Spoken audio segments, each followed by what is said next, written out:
SDPB is your home for fact-based journalism, connecting South Dakotans with news they can trust and stories that matter. Good, useful, and full of wonder. SDPB.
From children's programs to in-depth documentaries, SDPB sparks curiosity and lifelong learning in every South Dakotan.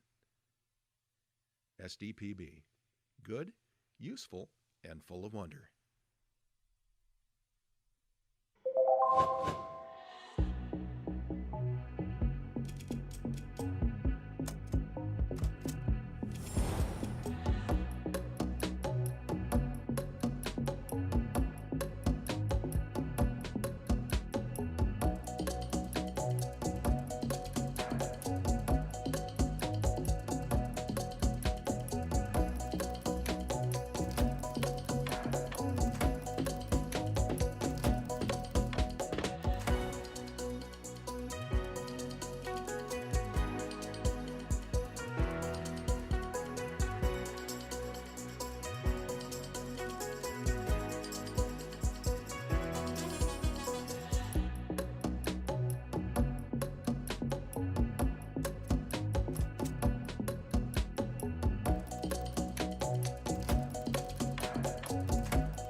SDPB brings South Dakotans together, telling the stories that unite small towns, big ideas, and the people who make our state shine. Good, useful, and full of wonder. SDPB.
Good morning, everybody.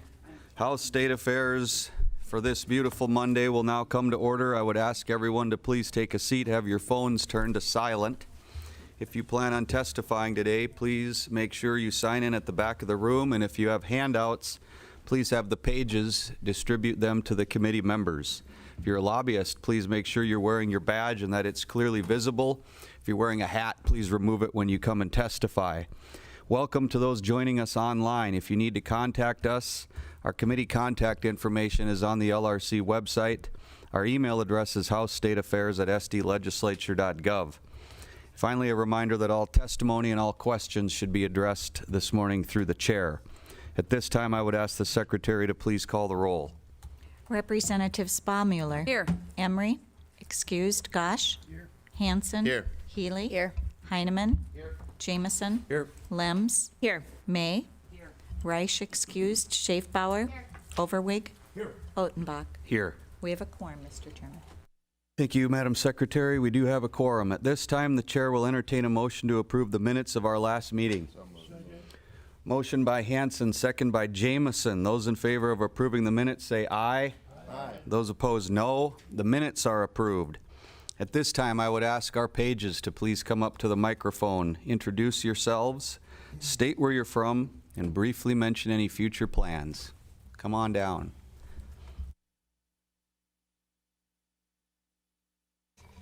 My name is Ben Wangsness. I'm from Miller, South Dakota. My future plans are going to Iowa State to major in meteorology.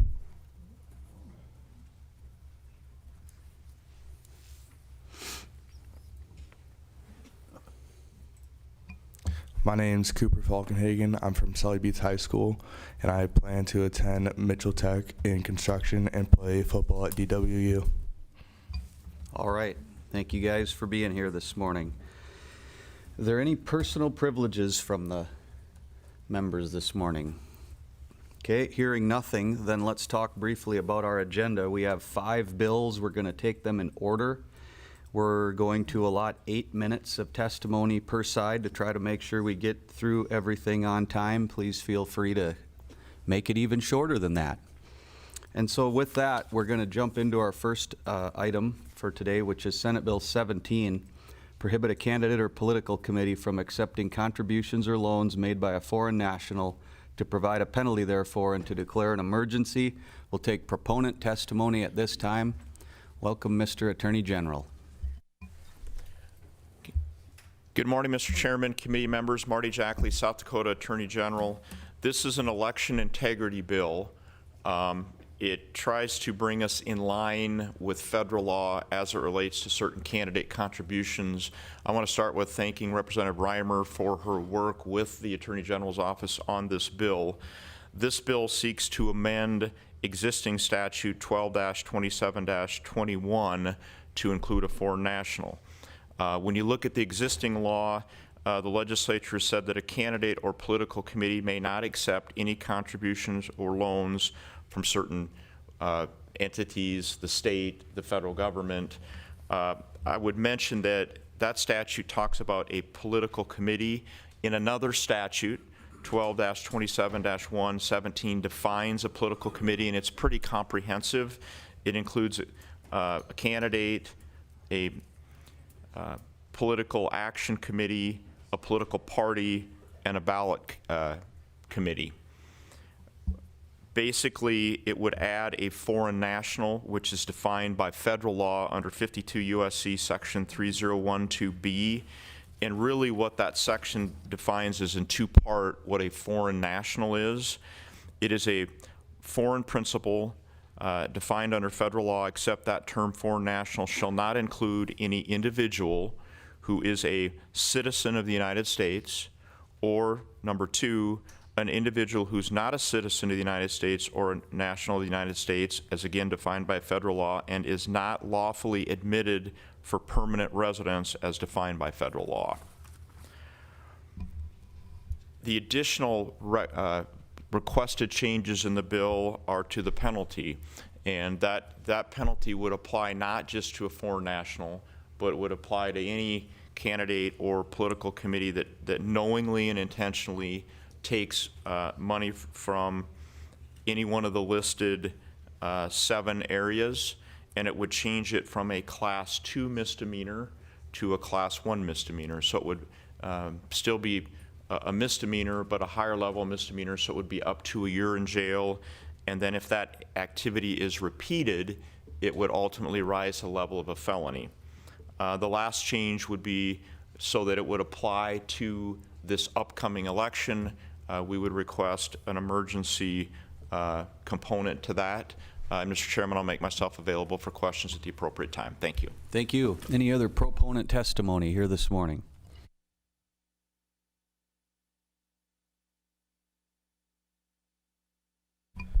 Good morning, Mr. Chairman, members of the House State Affairs Committee. I am Rebecca Reimer, representative for District 26B, and I rise in support of SB 17. This is a common sense bill that updates South Dakota law to reflect the prohibition of federal law. This is a citizen legislature and not for a state election. We shouldn't expect candidates to also be researching federal law. So SB 17 does 3 things. It tightens restrictions and increases penalties regarding foreign influence in South Dakota elections. It supports candidates in our citizen legislature, and it strengthens South Dakota's integrity, election integrity. Overall, SB 17 hardens our elections against foreign influence and includes an emergency clause so that the updates take effect immediately for the 2026 election cycle. Thank you, and I urge your support. Thank you, Representative. Further proponent testimony in the room this morning? Okay. Is there opponent testimony? All right. Nothing. Well, then we'll close that piece of this and turn to questions from the committee. Are there any questions from the committee?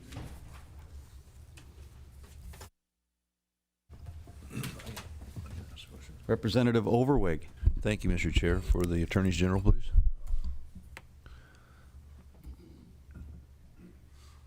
Mr. Chair. Go ahead, please. Hi, thanks for coming here today. And my question is kind of around defining what a foreign national is. I know it's in there, but like, can you speak a little bit, say a Canadian citizen, someone who has dual citizenship, doing business in the United States and Canada, both. Can you just visit a little bit about that, on how that affects and how that looks on everything? Sure. Mr. Chairman? Go ahead. And again, the federal law has defined the foreign national aspect of it. This is also consistent with President Trump's executive order. And when you've got a dual citizenship, it wouldn't constitute a foreign national because you would be an individual who is a citizen of the United States. So that dual citizenship would satisfy that. I think what it comes down to, that if you fit one of those 2 definitions and a candidate knowingly and intentionally accepts that, then they would be subject to prosecution. If there's a question on citizenship, whether or not they would satisfy that, it would make a prosecution a difficult prosecution because it has to be knowingly and intelligently. And so That definition, we were very careful in making this proposal, so we were consistent with President Trump's executive order, consistent with the federal definition, because obviously we have federal and state elections going on in South Dakota. We wanted that consistent for our 66 auditors so that there's no crossover, no question with respect to those candidate contributions. Thank you. Any other questions? Representative Heineman. Mr. Leader, thank you for being here. Is there something that brought this to light in the past here that we don't have this in our code? Mr. Chairman? Mr. Jackley. Representative, I would say I'm not, as Attorney General, aware of a foreign national violation on a candidate contribution in South Dakota. It became a national issue under federal law when President Trump did the executive order. It brought in that definition that I read under federal law. So this is more in the, I think, an opportunity to preempt it and stop it from happening here, but I'm not aware of a candidate or one of those political committees accepting such a contribution. But again, I'm not aware of the state directly contributing. I'm not aware of the federal government directly contributing, and the statute prevents that. I think this is good law to make sure it doesn't happen in our state so that the law is clear of what you can accept and what you can't accept. Any other questions? Representative Schaefbauer. Thank you, Mr. Chair, for the Attorney General. Does this include like foreign entities, businesses, or foreign PACs? Mr. Jackley. Mr. Chairman,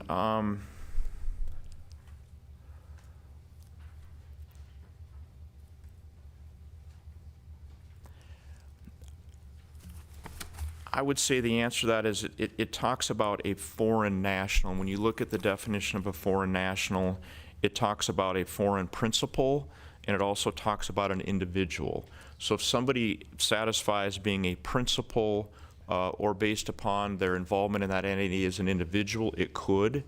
You know, and again, that is the federal definition. So as a principal or as an individual, it could trigger that, yes.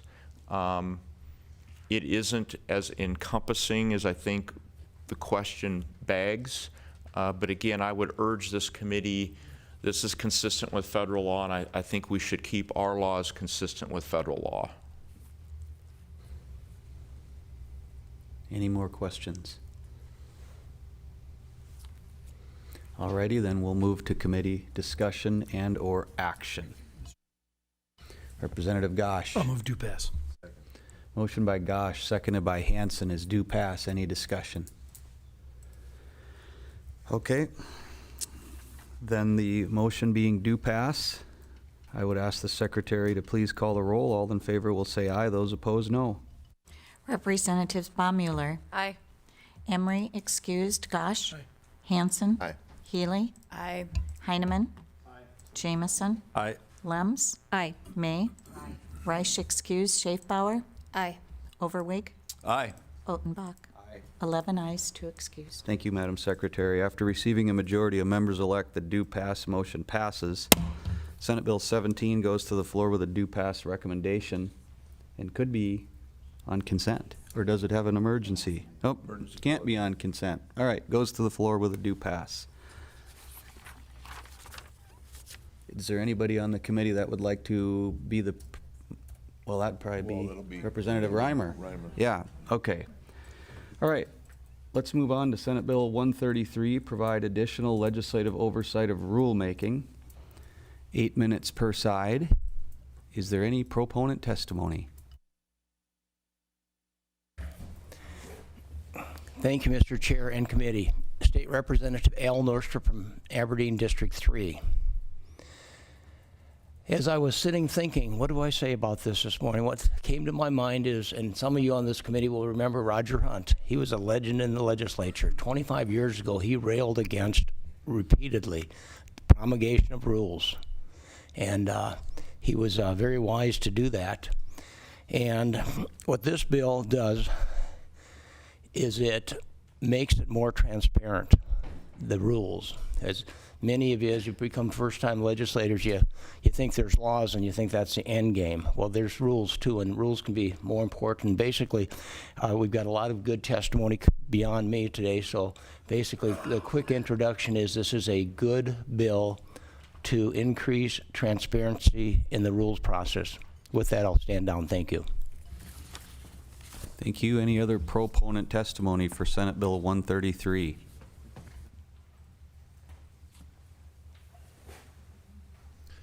Good morning, Mr. Chair. Good morning. My name is Jim Manley. I'm State Policy Director for Pacific Legal Foundation. PLF is a nonprofit public interest law firm that represents individuals when their rights are violated by their government. We specialize in regulatory reform, environment and natural resources issues, and equality and opportunity under the law, and property rights. Thank you for your consideration of this bill. It's a simple bill, really, that requires agencies to answer a straightforward question. How much will it cost the people and businesses of South Dakota to comply with new regulations? South Dakota has a reputation for being a low regulation state, a sensible regulation state.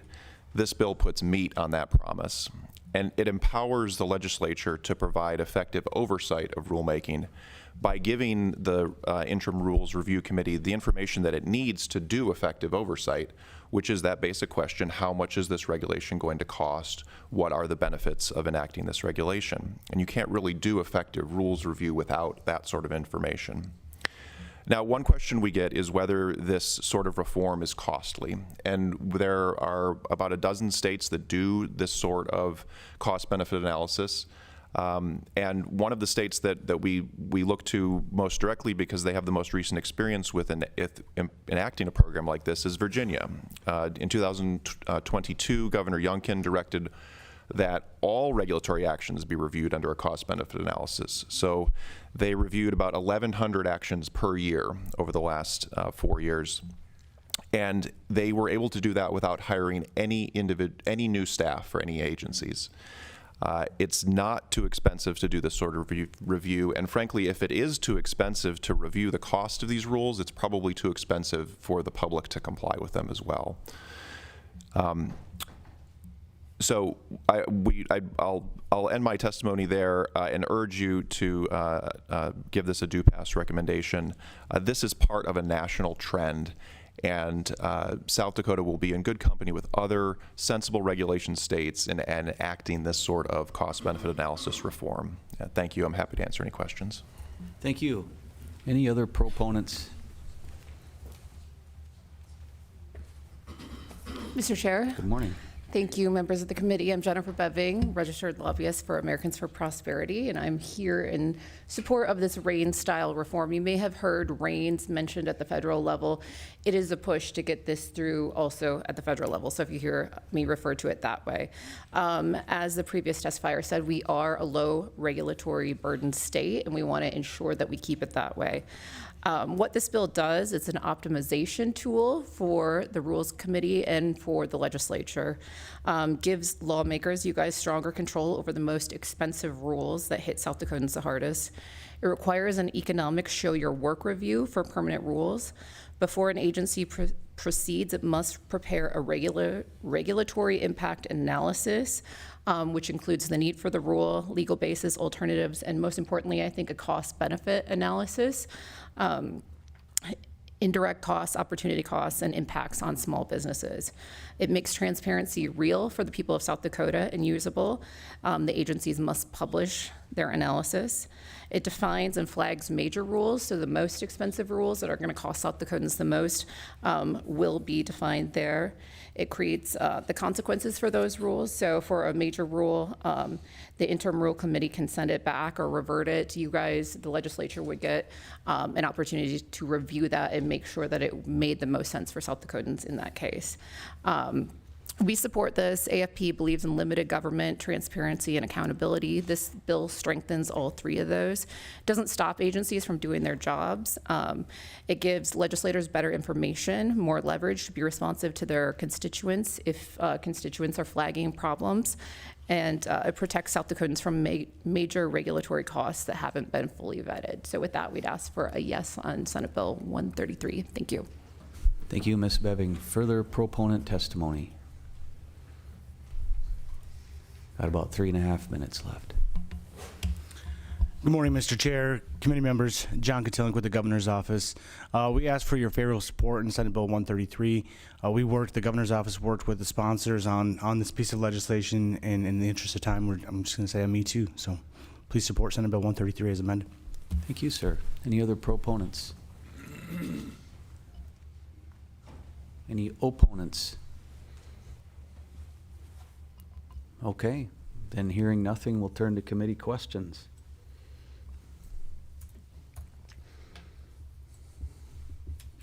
Representative Heineman. Probably for Pacific Legal Fund, please. Mr. Chair. Welcome back. Go ahead. Thank you. Just a simple question. Threshold you have is 3 million. Is that pretty much standard across the nation as a major? That's a major category. Is that standard, or is it vary based on different states? Mr. Chair, Representative Heineman, it does vary across the states. I will say that's one of the higher thresholds, but not the highest. But what I will emphasize is really the threshold is in some ways less important than the information that the bill requires. Understanding what the regulations cost is really the first step in understanding whether they're good regulations. And then the threshold only comes into play in that it gives the Interim Rules Review Committee additional power to then push a rule back in the process or require the full legislature to approve it. So it is one of the higher thresholds, but I don't think that's really the key part of the way that this bill makes regulations work better. Thank you, Mr. Manley. Any other questions? All right, then we'll turn to committee discussion or action. Representative Gosh. Move to pass. Motion by Gosh, second by Hansen is due pass. Any discussion on the motion? Representative Hansen. Thank you, Mr. Chair. Well, as a member of the Rules Review Committee for many years and the current chair of the committee, I think this is a great piece of legislation. I do think that South Dakota has a reputation of being a low regulation state, and I hope that we'll keep it that way. Every interim that we have Rules Review Committee, it can sometimes be a little surprising to see the amount of rules that we have to go through each interim. I mean, we're talking reams of paper each interim with rules and associated documents. And so sometimes I do wonder if we don't have legislation like this or other protections in place, that we might slip and we might not be as well known as a low regulation state. So I think anything that we can do to maintain our reputation is very important. And for those reasons, I'm going to support this bill. Thank you. Thank you, Representative Hansen. Any other discussion? Okay, hearing none, the motion is due pass on Senate Bill 133. Those in favor will say aye. Those opposed, no. The Secretary would please call the roll. Representative Baumüller. Aye. Emery excused. Gosh. Aye. Hansen. Aye. Healy. Aye. Heineman. Aye. Jameson. Aye. Lems. Aye. May. Reich excused. Schaefbauer. No. Overweg. Aye. Otenbach. Aye. We have 10 ayes, 1 nay, 2 excused. After receiving a majority of members-elect, the due pass motion passes. Senate Bill 133 goes to the floor with a due pass recommendation. With that, we will move on to our third item of the day, 8 minutes aside, and it is Senate Bill 135, Protect Residents from Increased Utility Costs and Utility Shortages Caused by Data Centers and Clarify Authority to Regulate Data Centers. Proponent testimony. Welcome, Representative Hansen. Thank you, Mr. Chairman, members of the committee. My name is John Hansen. I'm the Speaker of the House, and I represent District 25. I do have an amendment that I would hope that the committee would consider. It's Amendment 135G. Representative Gosh. I'll move 135G. Motion by Gosh, second by Hansen on that amendment. Is there any discussion? Oh, second by Overweg, excuse me. Any discussion on that? Okay, then all those in favor of moving that amendment would say aye. Aye. Those opposed, no. The measure is amended. Thank you, Mr. Chairman and members of the committee. So it's an honor to bring before you today Senate Bill 135, which is known as the Data Center Bill of Rights for Citizens.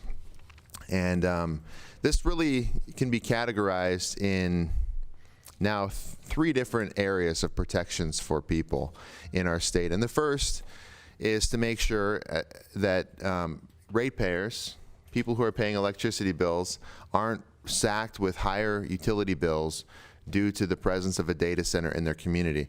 And I think many of us, now especially throughout this legislative session, have heard a lot of this, but you've seen some of the headlines throughout the country where utility rates have increased upwards of 200+% because of the demand on the grid that comes with these hyperscale data centers. And so the first thing that we want to do in this bill in Section 3 is to make sure that the cost causer pays. And so that if you're a data center, that you're going to be paying all costs associated with the provision of electricity for your data center. The other thing that this does, this is an important protection too, in the last part of that sentence, lines 15 and 16, is protects against sort of stranded assets. And so if a data center were to come in and then the utility provider ups its productivity, ups its capacity of its system in order to provide for that data center, and then the data center doesn't actually come to fruition or goes out of business or something, that can have a really detrimental impact on utility. Because now the existing ratepayers, everybody else, is forced to pay for that increased capacity and all that comes along with it, and nobody's benefiting from it. It's not being utilized. That can be a real cost driver for utility ratepayers, and so that protection is in place.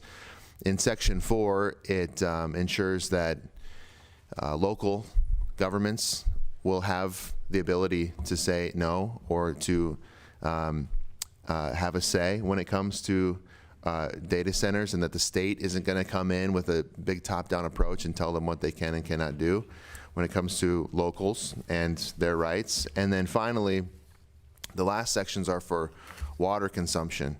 And there's been concerns nationally about the amount of water that data centers use, and this would essentially provide, and you can read the mechanics of it, but a way that the data center would go and say, okay, we need this much water, and then the water providers are going to say, okay, we can do that. And if not, then there's ways to sort of deal with that in this particular piece of legislation. And so at the end of the day, what this bill does, Senate Bill 35, is to protect consumers, to make sure that their rates aren't going up, that they're not forced to subsidize data centers through higher utility bills, that the local water resources, which we all know are very important, are protected, and that ultimately people in cities and counties, they have a measure of control when it comes to citing these things and those sorts of aspects.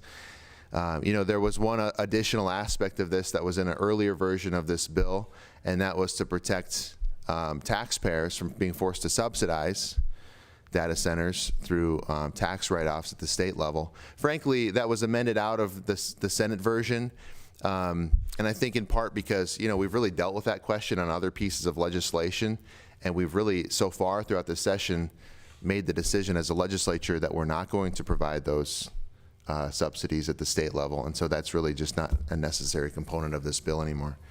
And so for those reasons, I would very much appreciate your support of Senate Bill 135. Thank you. Thank you, Representative Hansen. Any other proponent testimony in the room? Got about 4 minutes left. Good morning, Mr. Chair, members of the committee. My name is Sarah Stever from Lennox, and I'm here representing myself.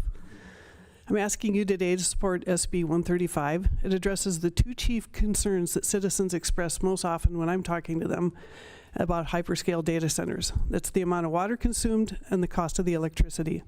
It reinforces the protections we want for both ourselves and our energy providers, especially if a data center fails. Just this year, hyperscalers like Microsoft, Google, Amazon, and Meta have ramped up their debt by over 300% above typical levels, all to fund AI chips and data centers. Analysts estimate $3 trillion in AI infrastructure spending through 2028, with internal cash flows covering only about half of that, leaving the rest of that debt reliant on borrowing and external financing. This creates a circular financing loop where vendors and customers exchange funds, inflating apparent demand without viable long-term models, and fanning fears of an AI and data center bubble. SB 135 protects all of us from the expense of stranded assets. SB 135 also sets up accountability for on-site water usage. Data center developers tell us they'll use closed-loop cooling systems, but the trade-off is that those systems require more expense to build and require more energy to operate, which perversely de-incentivizes data center developers. What's been missing is the accountability component for what actually gets built, which we can now impact through monitoring the water used and making that information public. Finally, the bill supports local control, giving our counties and municipalities the ability to write ordinances that fit their long-term plans for responsible growth and economic development. For these reasons, I ask you to please vote yes on SB 135, and thank you. Thank you. Any other proponent testimony here this morning? Okay. Any opponent testimony in the room? Okay, well then we'll close the public testimony part and we'll move on to committee questions. Any questions from the committee? Representative Schaefbauer. For the prime, please.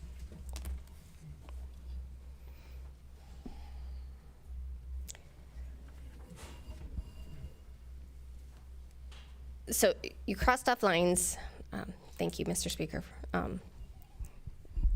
You crossed off lines 10 and 11, but in line 14, it says for all costs fairly attributed. Would that be duplicate, or is that the fairly meant to be in there? Just to. Mr. Chairman, thank you very much for the question. So that's part of the amendment that was put on in the Senate version. And when I read that as it came back over, to your point, I read fair, just, and reasonable costs, and I thought, what is that? You know, but then you look at the remaining paragraph, and it clearly says the terms and conditions must require that the data center reimburse any provider of electricity for all costs fairly attributed.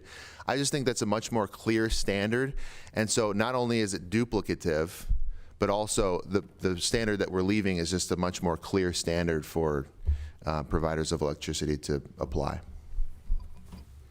Any other questions? Representative Heineman. Thank you for the right. I like your bill, but just a hypothetical. Some power companies are purchasing their power through the grid, basically through a market process every day.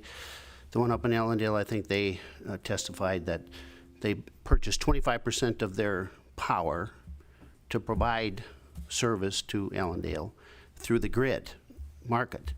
So if more people purchase power through the grid and the costs on the market go up, how are you going to turn around and attribute that to the data centers?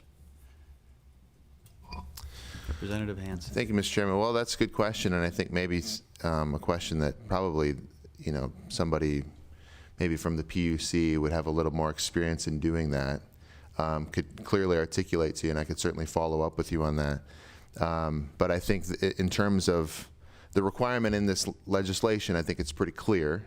And of course, our utility companies are buying and selling energy all the time, and so that's not anything new to them, and particularly, buying. And so, you know, I think it would just be incumbent upon them to make sure that they're not passing any of these rates on to consumers, that the consumer, which is the data center, is making sure that they're responsible for all costs, and you know, however they're going to have to operate in order to make sure that that's the case.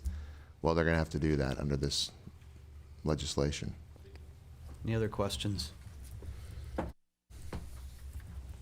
Okay, then I'll turn over to committee discussion or action. Representative Overweg. I'll move to pass. Motion by Overweg, second by Lems is due pass. Any discussion on the due pass motion? Okay. No further discussion. Then those in favor of due pass will say aye. Those opposed, no. The secretary will please call the roll. Representative Sprommuller. Aye. Emery excused. Gosh. Hanson. Aye. Healy. Aye. Heineman. Aye. Jamison. Aye. Lems. Aye. May. Reich excused. Schaefbauer. Aye. Overwig. Aye. Otenbach. 11 ayes, 2 excused. After receiving a majority of members-elect, the due pass motion passes. Senate Bill 135 goes to the floor with a due pass unanimously recommendation. Any opposition to consent on this one? Oh, it was amended. It's still going, consent. Yeah. Okay, no opposition, I guess we can do it, so that'll be the plan unless we hear otherwise. Okay. Then we will move on to Senate Bill 142, amend the requirements for filing certain campaign finance disclosure statements. 8 minutes aside, is there any proponent testimony? Thank you, Mr. Chair and Committee. John Sharda, District 2 Representative. I bring SB 142. This is an act to make campaign finance reporting more transparent, simple, and more uniform across the committee types. There are 2 kinds of committees in the campaign finance reporting that do not have to report annually. Those are legislative or county office candidates or the county political and auxiliary organizations. This just makes them all report the same as other campaign committees, and it's effective January 1, 2027. Before we came to session, there was some confusion among us legislators on whether we needed to do a year-end report this year or not. Some people got an email saying they did, some did not. The website was unclear on the statute. This will clear it up and make it more transparent. And also in the statute, we have a $1,000 maximum individual contribution limit for legislative campaign committee per calendar year. If we report every other year, then someone contributes $1,000 each year, it looks bad when you see a $2,000 contribution from the same person for those 2 years. Some of us want to report at the end of the year also, so we don't wait till May to report on things we got the previous January. That's a long time to hold information before reporting. For those reasons, I ask you to support SB 142. Thank you. Any further proponent testimony? Okay. Proponent? Great. Thank you, Mr. Chair. Tom Diedrich, Deputy Secretary of State. We'd like to thank Senator Voida for working with us on this bill. And we think it's a good bill as it is. There was confusion out there. It didn't seem to matter how plain we tried to make it to say you didn't have to file. There were question after question after question. So this would make things much simpler. Thank you. Thank you. Any further proponent testimony to Senate Bill 142? Okay, then we will turn to opponent testimony. We have nobody. Okay, then I'll turn to committee questions.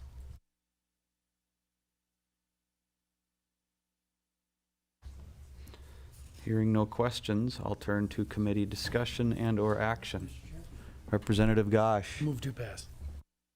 Motion by Gosh, seconded by Baumüller, is due pass. Any discussion on that? Okay, seeing no need for discussion, then the motion is due pass. Those in favor will say aye. Those opposed, no. The secretary would please call the roll. Representative Baumüller. Aye. Emery excused. Gosh. Aye. Hanson. Aye.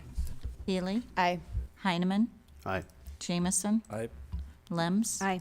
May. Aye. Reich excused. Schaefbauer. Aye. Overwig. Aye. Otenbach. Aye. 11 ayes, 2 excused. Thank you, Madam Secretary. After receiving a majority of members-elect, the due pass motion passes. Senate Bill 142 goes to the floor with a due pass. Any opposition to consent on that one? Okay, that will be placed on consent then. Okay, so that moves us along to our last item up for business of the day, which is Senate Bill 245. Any discussion on that? Mr. Representative Chair. Hanson. Thank you, Mr. Chair. I would like to move Amendment 245E. Motion to move 245E. Is there a second? Motion by Hanson, second by Baumüller. Any discussion on that Amendment motion. Thank you, Mr. Chair. Well, this is for the purpose of putting a tax proposal, property tax proposal on this bill that we will then discuss in full on Wednesday of this week. So I don't want to get too much into the weeds because I'd like for this committee to have a full hearing on this. But I'll just say briefly, you know, we've been having a lot of conversations among the members of the House and the entire legislature, frankly, about the right pathway forward on property tax relief for South Dakotans. We recognize it's a huge issue and that many people across the state are dealing with excessive burden of high property taxes. And so what we've come with in this particular amendment would be a proposal that would go into effect now and into the future. And what I mean by that is, as we all know, the sales tax sunset is about to trigger, and our sales tax rate is about to go from 4.2 to 4.5%. This particular proposal would capture all of that revenue that comes in that was not coming in for the purpose of tax relief and put it right back into property tax relief through a fund that's created in this piece of legislation. And then in the meantime, because the sales tax sunset doesn't trigger for another year plus, this would fund that effort immediately with one-time money that we have in savings today as a state. And so we'll just leave it at that for now, but I would hope that the committee would amend this bill with 245E, and then we could defer it and have a full hearing on it on Wednesday. Thank you, Mr. Chair. Thank you. Any other discussion on the motion to amend? Okay, hearing none. The motion is to amend 245 to be 245E. All those in favor would please say aye. Aye. Opposed, no. The ayes have it. We're on 245E, and the chair will defer action on that until Wednesday. With that, we have completed our agenda for the day, so the chair would entertain a motion to adjourn. So moved. Motion by Hanson, second by Jameson. All in favor of adjournment would please say aye. Aye. Those opposed, no. No. The ayes have it, I believe. We are adjourned.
SDPB serves South Dakota through an interconnected communication system that is on 24/7, 365.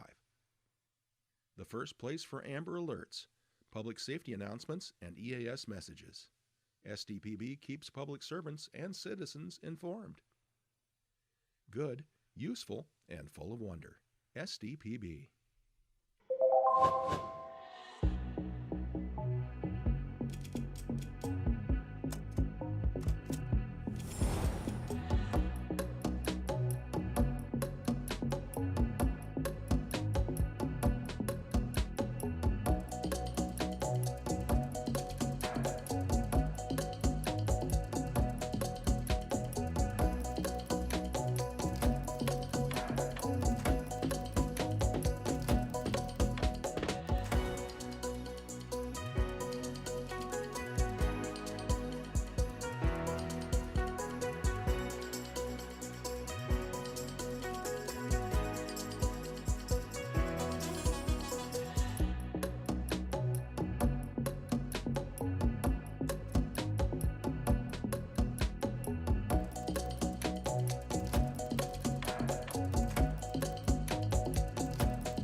SDPB brings you closer to your government.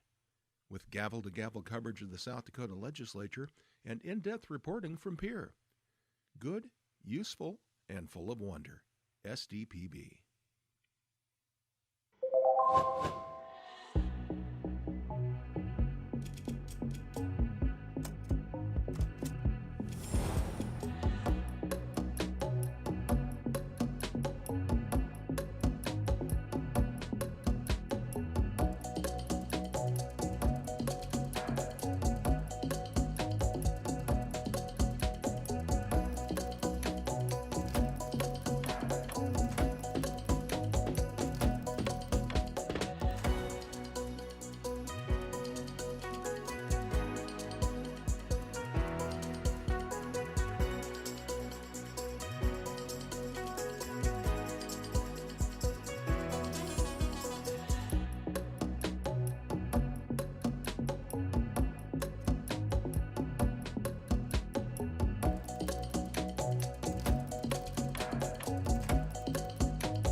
From early learners to lifelong students, SDPB inspires curiosity through trusted educational programs and resources for every stage of life.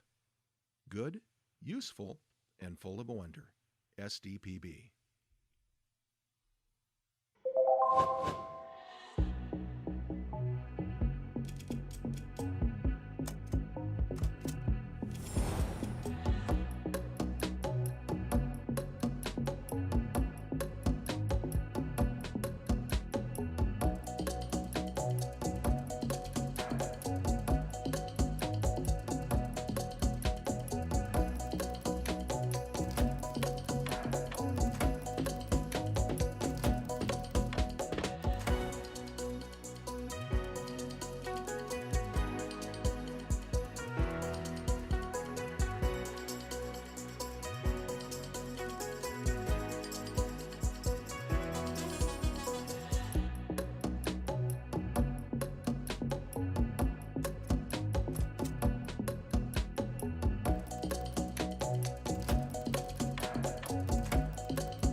When South Dakotans need reliable information, SDPB is there providing updates and coverage that keep our communities safe and connected. Good, useful, and full of wonder. SDPB.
SDPB celebrates South Dakota's student athletes with live coverage of SDHSAA state championships, sharing the excitement of hometown heroes. SDPB. Good, useful, and full of wonder.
From choir to debate to theater, SDPB shines a spotlight on South Dakota's talented students through SDHSAA All-State Fine Arts programming. Good, useful, and full of wonder. SDPB.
Every day, SDPB connects South Dakotans with stories that inform, inspire, and bring us together. SDPB, good, useful, and full of wonder.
SDPB is your home for fact-based journalism, connecting South Dakotans with news they can trust and stories that matter.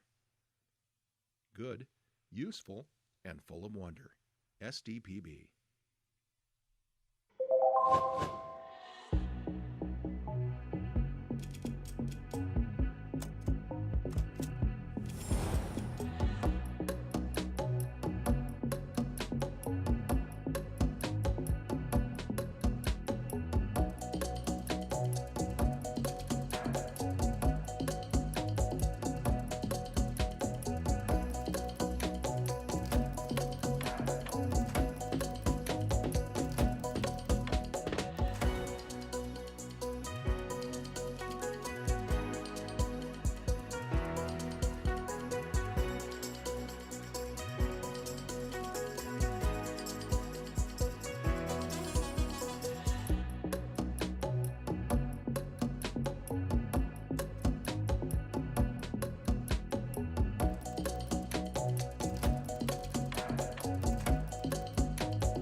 From children's programs to in-depth documentaries, SDPB sparks curiosity and lifelong learning in every South Dakotan.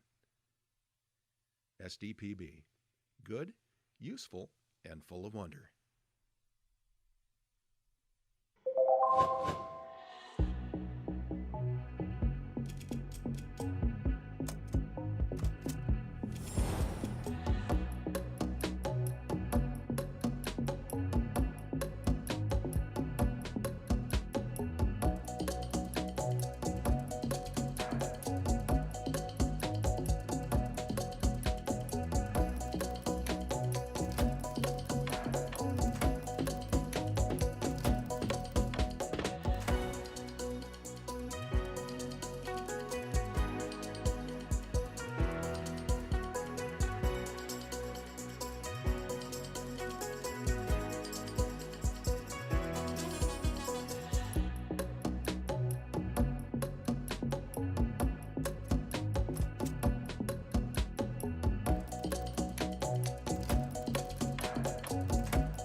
SDPB brings South Dakotans together, telling the stories that unite small towns, big ideas, and the people who make our state shine.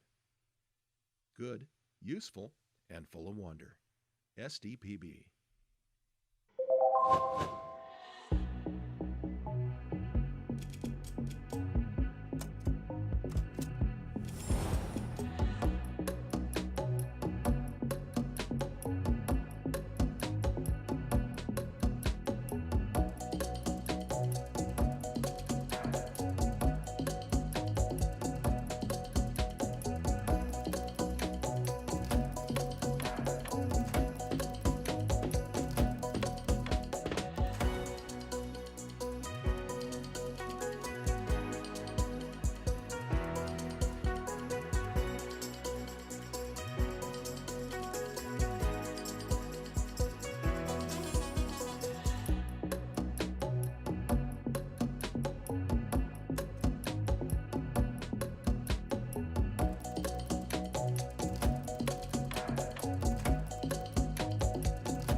SDPB shares the voices and experiences of South Dakotans, preserving our stories, our culture, and our sense of place.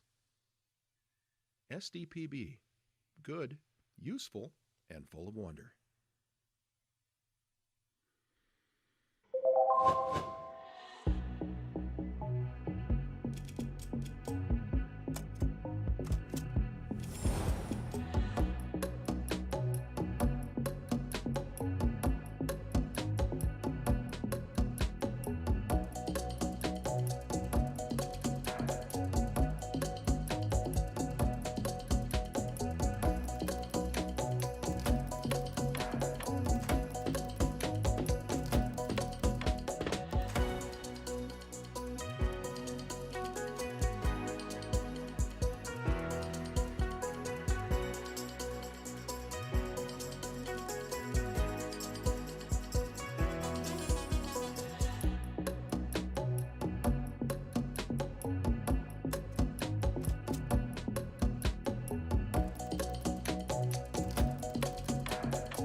As South Dakota's public media network, SDPB serves everyone with transparency, integrity, and commitment to open access.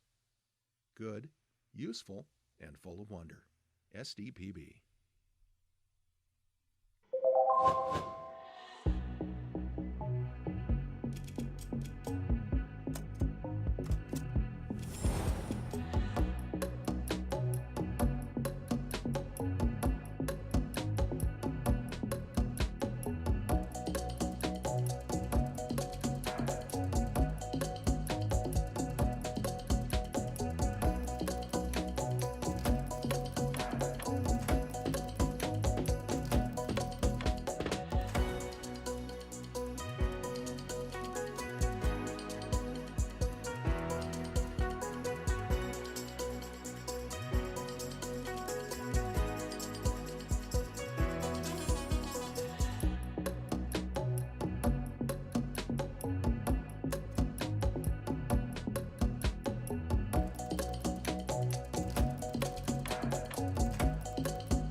SDPB helps shape South Dakota's future by educating, informing, and inspiring the next generation of thinkers, leaders, and creators.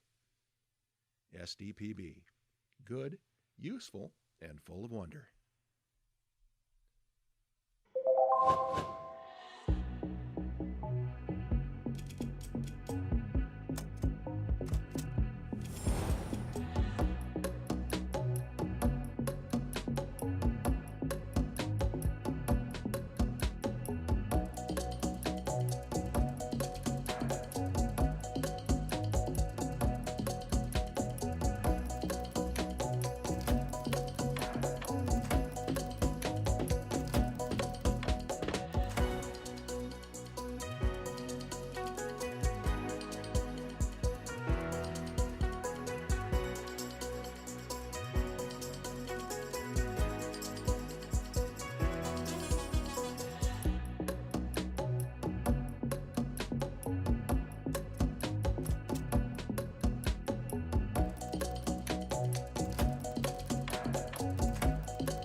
SDPB serves South Dakota through an interconnected communication system that is on 24/7, 365.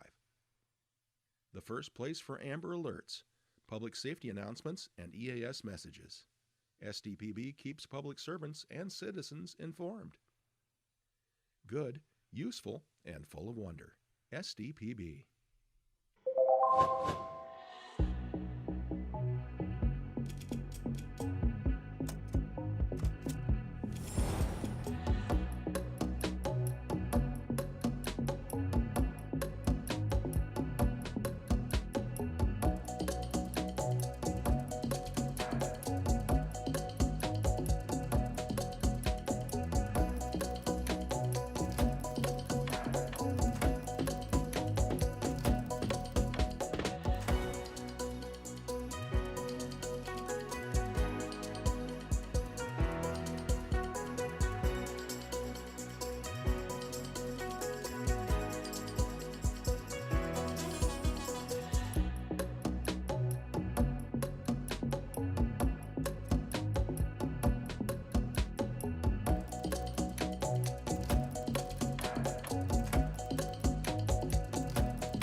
SDPB brings you closer to your government. With gavel-to-gavel coverage of the South Dakota Legislature and in-depth reporting from Pierre. Good, useful, and full of wonder. SDPB.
From early learners to lifelong students, SDPB inspires curiosity through trusted educational programs and resources for every stage of life. Good, useful, and full of wonder. SDPB.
When South Dakotans need reliable information, SDPB is there providing updates and coverage that keep our communities safe and connected.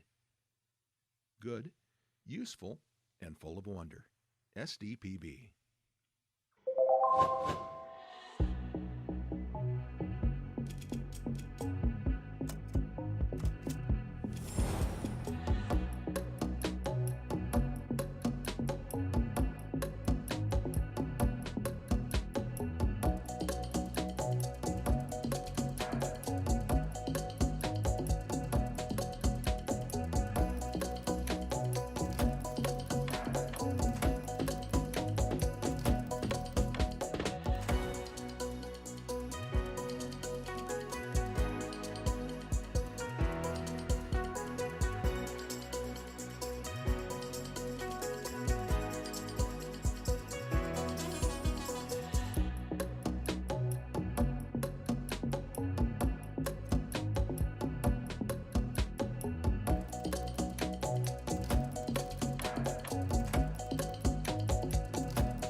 SDPB celebrates South Dakota's student athletes with live coverage of SDHSAA state championships, sharing the excitement of hometown heroes. SDPB, good, useful, and full of wonder.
From choir to debate to theater, SDPB shines a spotlight on South Dakota's talented students through SDHSAA All-State Fine Arts programming. Good, useful, and full of wonder. SDPB.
Every day, SDPB connects South Dakotans with stories that inform, inspire, and bring us together. SDPB, good, useful, and full of wonder.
SDPB is your home for fact-based journalism, connecting South Dakotans with news they can trust and stories that matter. Good, useful, and full of wonder. SDPB.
From children's programs to in-depth documentaries, SDPB sparks curiosity and lifelong learning in every South Dakotan.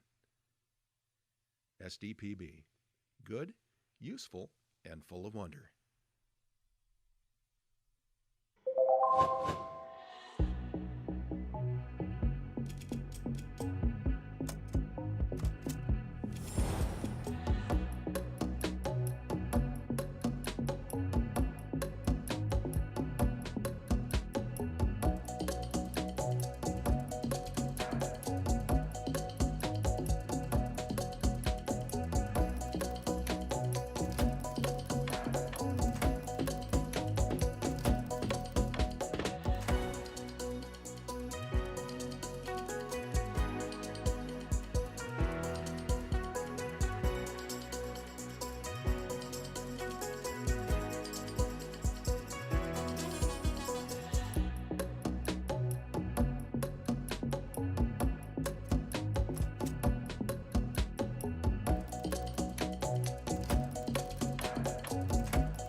SDPB brings South Dakotans together, telling the stories that unite small towns, big ideas, and the people who make our state shine.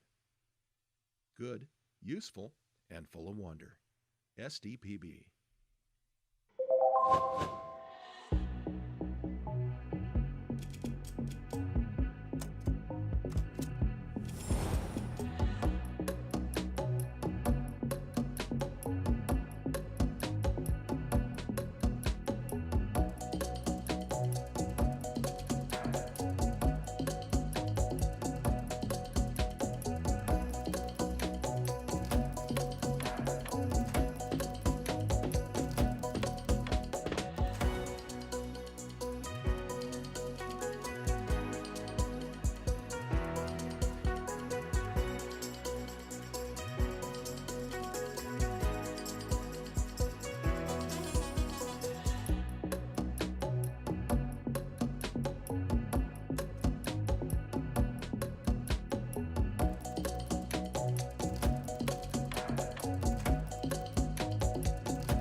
SDPB shares the voices and experiences of South Dakotans, preserving our stories, our culture, and our sense of place.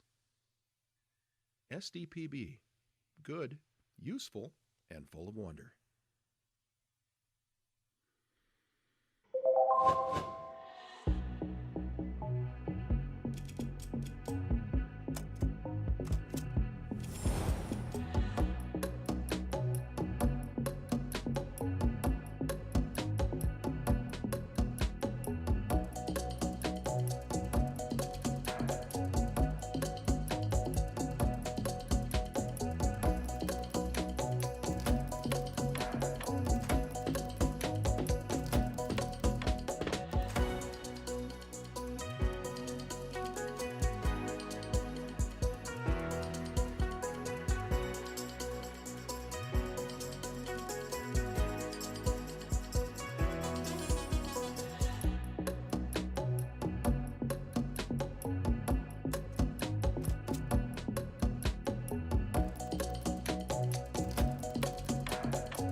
As South Dakota's public media network, SDPB serves everyone with transparency, integrity, and commitment to open access.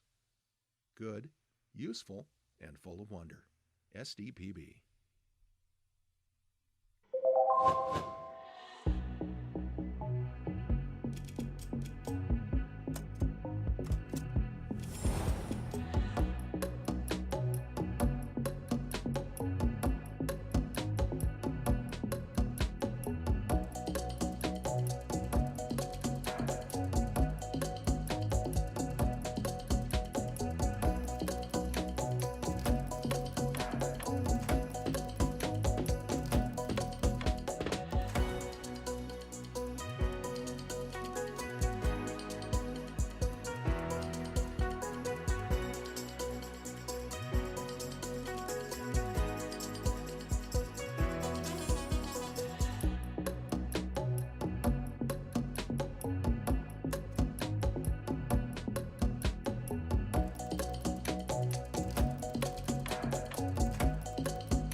SDPB helps shape South Dakota's future by educating, informing, and inspiring the next generation of thinkers, leaders, and creators.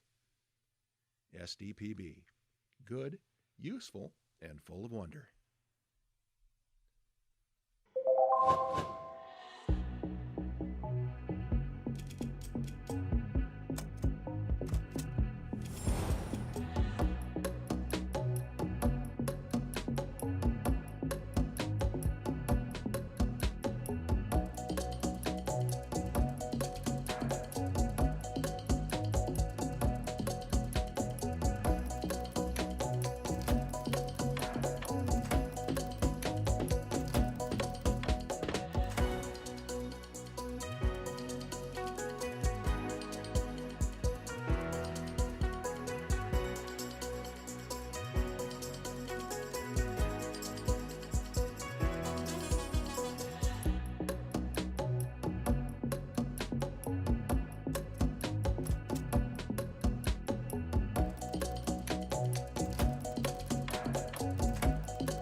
SDPB serves South Dakota through an interconnected communication system that is on 24/7, 365.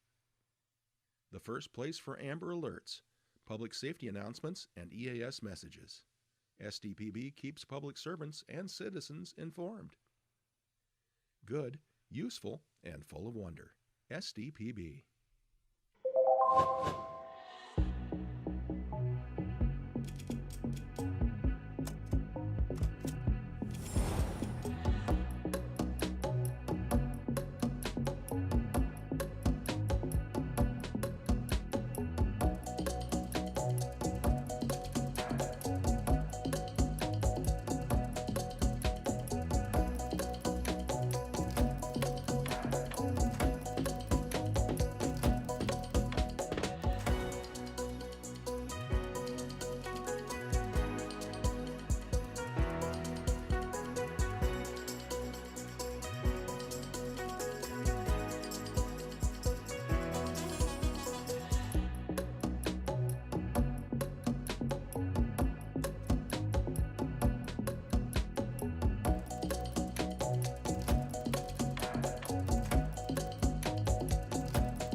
SDPB brings you closer to your government.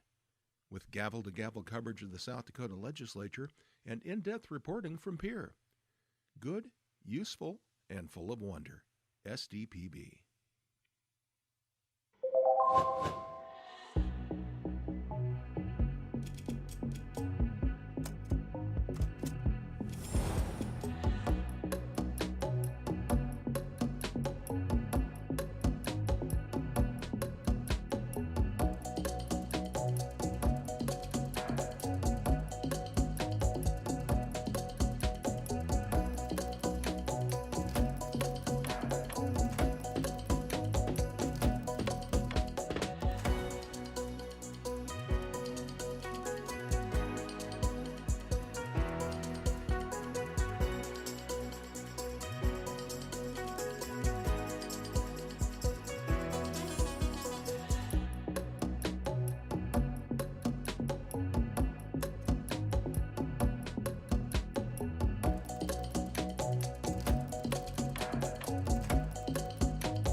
From early learners to lifelong students, SDPB inspires curiosity through trusted educational programs and resources for every stage of life. Good, useful, and full of wonder. SDPB.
When South Dakotans need reliable information, SDPB is there providing updates and coverage that keep our communities safe and connected. Good, useful, and full of wonder. SDPB.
SDPB celebrates South Dakota's student athletes with live coverage of SDHSAA state championships, sharing the excitement of hometown heroes.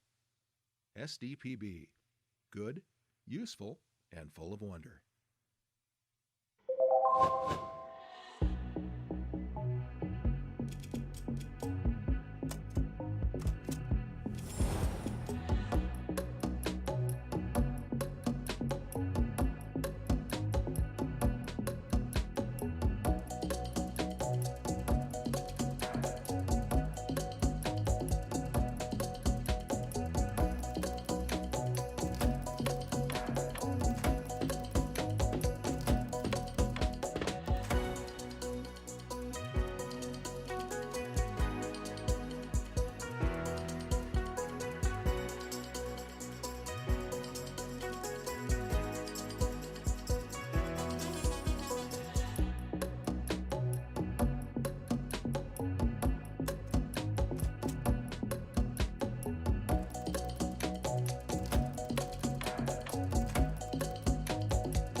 From choir to debate to theater, SDPB shines a spotlight on South Dakota's talented students through SDHSAA All-State Fine Arts programming. Good, useful, and full of wonder. SDPB.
Every day, SDPB connects South Dakotans with stories that inform, inspire, and bring us together.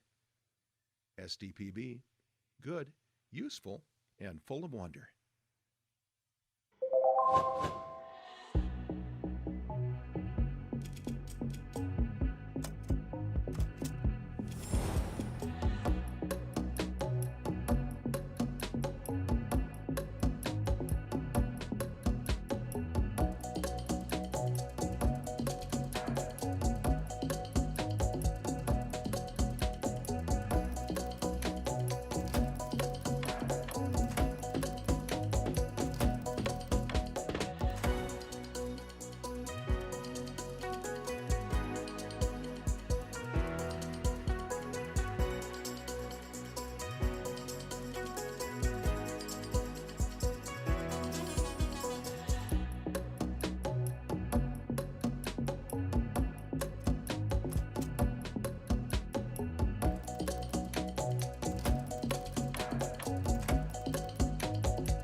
SDPB is your home for fact-based journalism, connecting South Dakotans with news they can trust and stories that matter.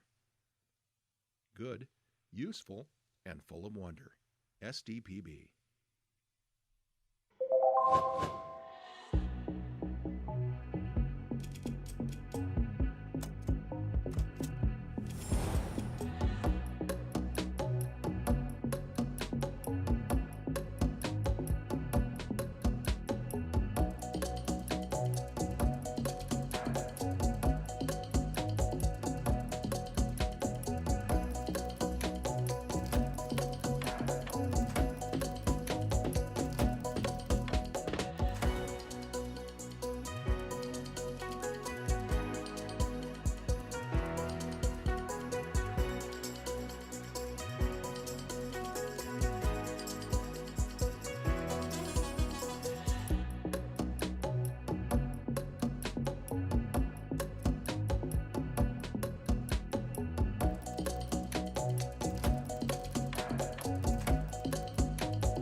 From children's programs to in-depth documentaries, SDPB sparks curiosity and lifelong learning in every South Dakotan.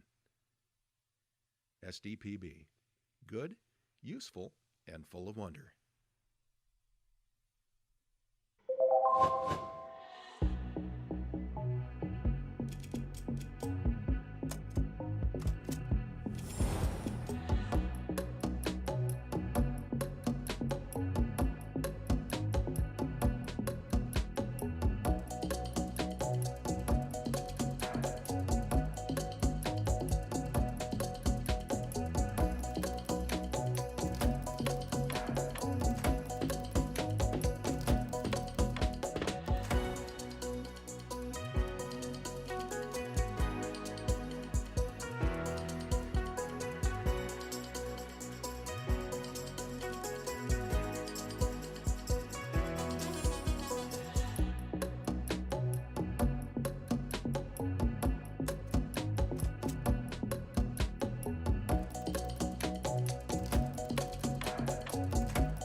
SDPB brings South Dakotans together, telling the stories that unite small towns, big ideas, and the people who make our state shine.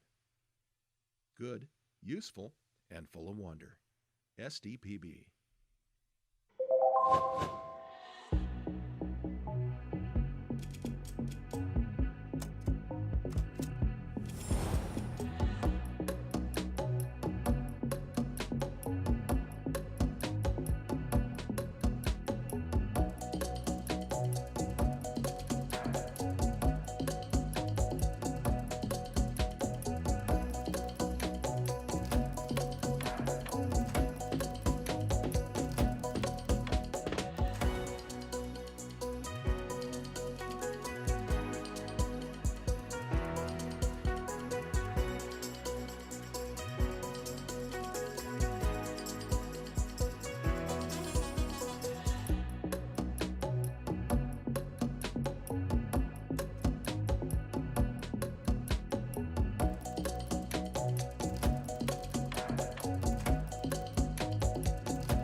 SDPB shares the voices and experiences of South Dakotans, preserving our stories, our culture, and our sense of place.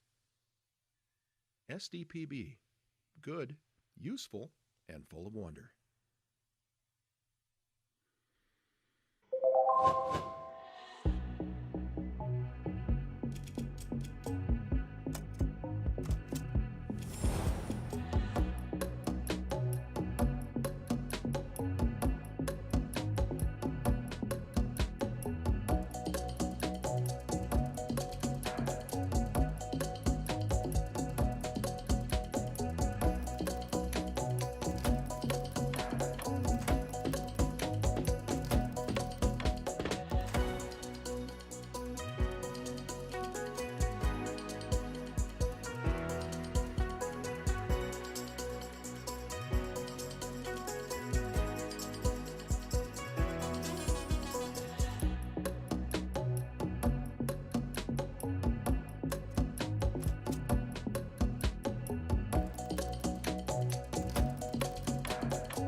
As South Dakota's public media network, SDPB serves everyone.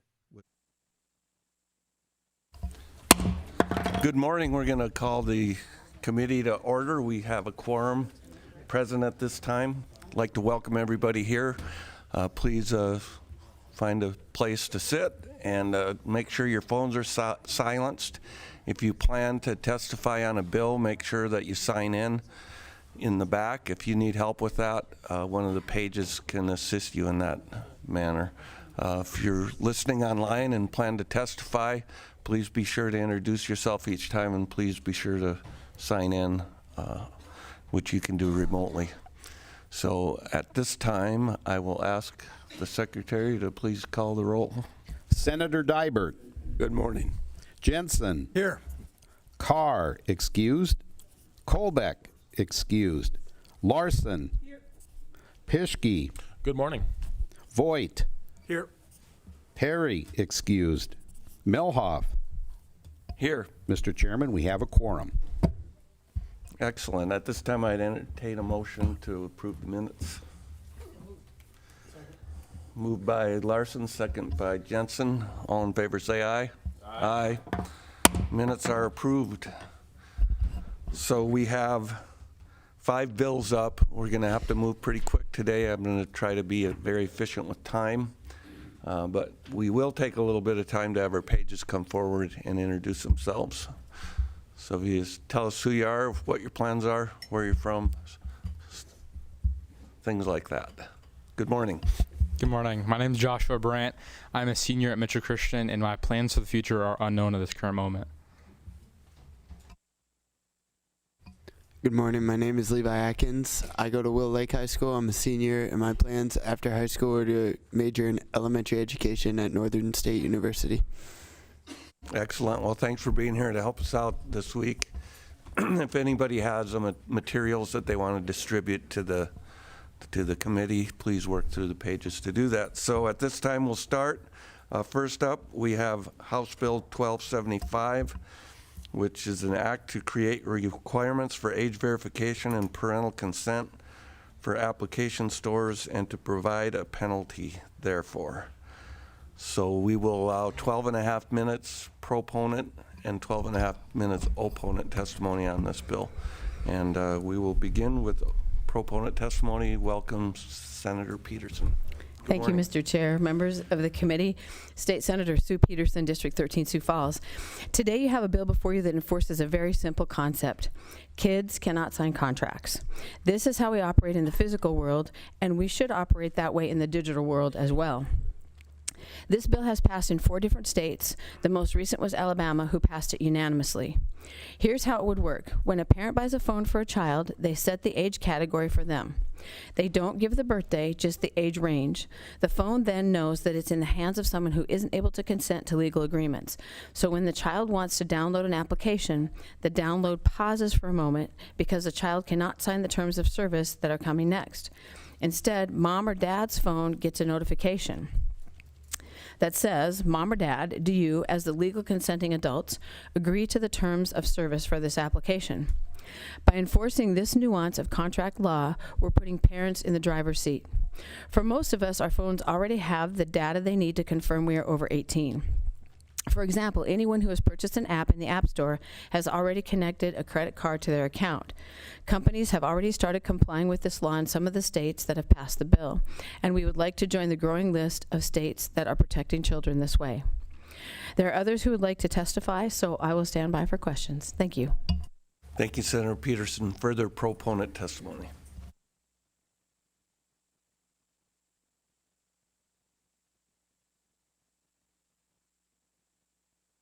Could you turn on your mic? Thank you. I'll start again. John Hughes, District 13 representative from Sioux Falls. Mr. Chair, members of the committee.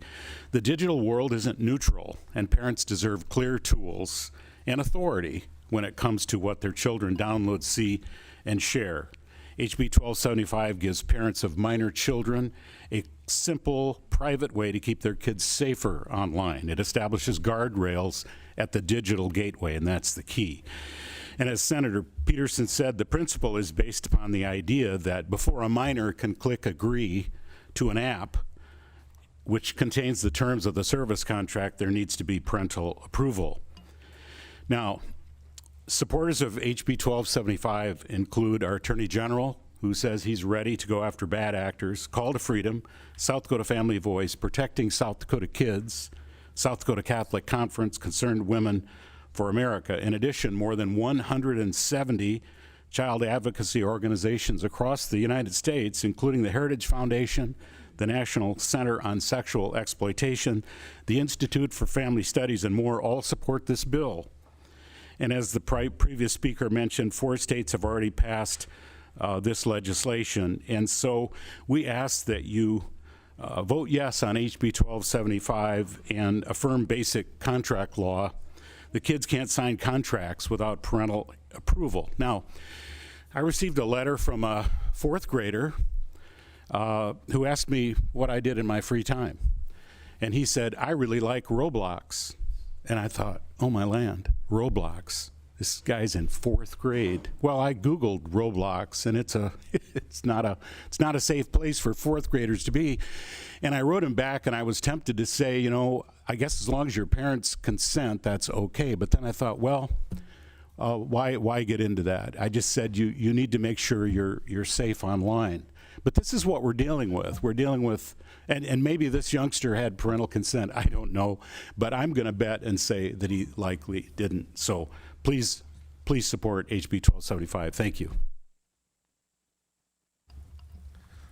Thank you. Further proponent testimony.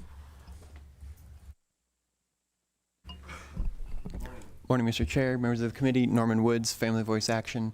I want to take just a minute here and go over just the history of the issue and the history of this legislation before you, all in about a minute. So the history of this question, this issue, is actually as old as time, because Adam and Eve were the first people to agree to Apple's terms and service without knowing what exactly would happen. Okay, now to the seriousness of the actual legislation in front of you. We tried this last year, but no state had passed it. We went to a Senate committee, and even a lot of our friends were like, hey, I like the idea. I don't know if I'm ready to jump on board with you yet because it's a brand new issue. It hasn't been tried. And we understood that. We're in a different position this year. Now 4 states have passed it, and there's been a couple legal fights that we've been able to learn from. For example, Texas. We wrote this bill in light of what happened in Texas. We can go into the ruling that the judge issued, the injunction, we can go into why, but we crafted the bill to sidestep those questions altogether. Same with the Utah litigation. As we were putting final touches on the legislation, those legal fights began in Utah. Again, we crafted the in-app purchases to sidestep that question and further strengthen the bill. So that just gives you a little bit of context for why we're here today. Again, I believe Senator Peterson mentioned Alabama just passed this unanimously, so we're in a much different place asking you for your support today. Thank you. Thank you. Further proponent testimony on 1275. Good morning. Good morning, Chairman, members of the committee. It's so good to be here in South Dakota again. My name is Melissa McKay. I'm the president of the Digital Childhood Institute and policy director for the Child First Policy Center. I'm a device and online safety expert with almost a decade of experience. In 2019, I helped initiate the first ever congressional hearing on the harms of social media and smartphones. I worked on about a dozen child online safety bills, spearheaded 3 online safety movements, written extensive FTC complaints against Apple and Google. The App Store Accountability Act is one of my favorite bills. It's endorsed by 170 of the most prestigious child safety groups across the country. I'm going to skip to the end of my testimony right now and talk a little bit about myth busting. I flew in yesterday and I have not had time to get on top of the incredible amount of disinformation that has been spread about this bill. This is a very simple bill. It is a concept that was developed over 10 years by child advocates. We're trying to fix the 3 most exploitative parts about the app stores. The first is that there is currently no age verification required by app stores, even though they're brokering hundreds of thousands of contracts every day between minors and trillion-dollar companies. Could you imagine if a bank or a title company was allowing kids to walk in and sign 50-page contracts and then giving up their data immediately? That's what's happening in app stores. The second thing is that there is no way to tell if an app is actually rated correctly. Right now, that they're self-attested by the developers, so they can say, hey, Instagram is rated safe for a 13-year-old, or they can say a chatbot is safe for a 13-year-old when it's really not. The third is that there's no consent required for app downloads and in-app purchases. Each time kids download an app, they're signing to an extensive contract, and we're not putting parents in between kids and trillion-dollar companies. These are the only three things that the bill is trying to solve. It does not put all of the onus on app stores. It is split equally between app stores and developers. Each of them have the responsibility that is required to fit in the place in the tech stack that is most helpful. App stores already have your age. The vast majority of you on this committee are going to have a credit card in your digital wallet, and that's all that you're going to need to verify. Kids' age are attested by their own parents. So we have an entire sheet of myths versus facts. One other of my favorite, Pornhub does not support this bill. Grindr has only become supportive in the last 3 months because the other bill that they were supporting was stated age, not verified age. So you're going to hear some really crazy stuff today, but understand we have answers to all your questions and happy to answer those. Thank you. Thank you, Ms. McKay. Further proponent testimony. We're at about 8 minutes. Good morning. Good morning, Mr. Chair, members of the committee. Lisa Gennaro with Concerned Women for America, LAC, and Protecting South Dakota Kids. As you know, I sit on the West River Human Trafficking Task Force, and I want you to picture this. Picture a vulnerable child or teen on their phone, chatting in a gaming app, messaging app, or social platform, Roblox, Fortnite, TikTok, Snapchat. These are among the most downloaded and used by minors. Everyday predators use popular apps to build trust with our kids and then trick them into sending explicit photos, then blackmail them with threats to share the images with family, friends, school, and so on. This is sextortion, and it's devastating. In 2024, the National Center for Missing and Exploited Children received over 540,000 reports online enticements. That's an increase of 192% from 2023, and it just keeps going up. HB 1275 stops this pipeline at the source by holding app stores accountable as the gatekeeper, along with parents. I focus on prevention. The next person you will hear from investigates what happens when prevention fails, and Holly Strand will be online next.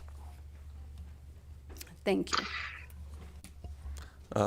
Holly Strand, are you ready to testify at this time? I am. Okay. I am. Good morning, Mr. Chair, members of the committee. My name is Holly Strand. I'm testifying today as a private citizen. However, for the last 10 plus years, I've worked for the Pennington County Sheriff's Office, assigned to the Internet Crimes Against Children Task Force. I want to remind everybody of a couple decades ago when phones still just came out and they didn't come with a flashlight application. You had to go on the App Store and download an app, flashlight app. There were several to choose from, but there's one that caught the attention of cyber experts. The apps had permission set, which allowed them to take all of the owner's data in exchange for the application. Many people gave away all of their private data because they didn't understand the contractual agreement that they were making by installing the apps. We worried about parents, grandparents, and our less techie friends, but we didn't worry about kids because kids didn't have phones. Now you fast forward and most kids have phones and they have to make that same decision. And many kids are falling trapped for the same deceptive and dangerous apps. They're allowed to install apps without understanding what they're risking. They install apps and they give away their private photos, their videos, their non-stop location sharing to any predator who wants to know where they're at day, night, anytime. Their text messages, which may be used against them in college and job interviews down the road, access to their microphones and cameras, which may be secretly recording them. They may feel pressured or compelled or directed to download apps to circumvent parents' ability to monitor their online activity. And what we know in our undercover applications, offenders often encourage children to download applications which reduce the chances of offenders getting caught on apps such as TikTok, Kik, and Discord. Children should not be in a position to enter these contractual agreements without an adult. We should not be making it easy for app companies to pander to kids without gaining permission from a parent or guardian. I heard Dr. Jared Horvath say when he was talking about kids and the internet, he said people keep asking the question, what is the safest way to give our kids arsenic? When we should be asking the question, should we be giving our kids arsenic in the first place? Now, I understand this bill won't solve all the problems, but it's a really good start, and I urge you to pass it. Thank you. Thank you, Ms. Strand. Is there any further proponent testimony? We are at 12.5 minutes, so be extremely brief of me too is probably be best. Yes, thank you, Mr. Chairman. And members of the committee, Rachel Foltz, Call to Freedom, Director of Impact and Program Relations. Just a strong Me Too for all of the reasons stated thus far, especially on the tech abuse landscape that Call to Freedom is responding to. I'll only add one last point. Really critically, just last week, the Federal Trade Commission issued a statement promoting the adoption of age verification technology. And I'd just like to share a quote from the FTC's head of consumer protection, in which he states, age verification technologies are some of the most child protective technologies to emerge in decades. Our statement incentivizes operators to use these innovative tools, empowering parents to protect their children online. Call to Freedom strongly supports House Bill 1275 for all of the reasons stated thus far, and we'd ask for your support. Thank you. Okay, we are down to Me Too's only. We're at 1320, so. Good morning, Mr. Chairman, members of the committee. Michael Pauley, Director of the South Dakota Catholic Conference. Me Too.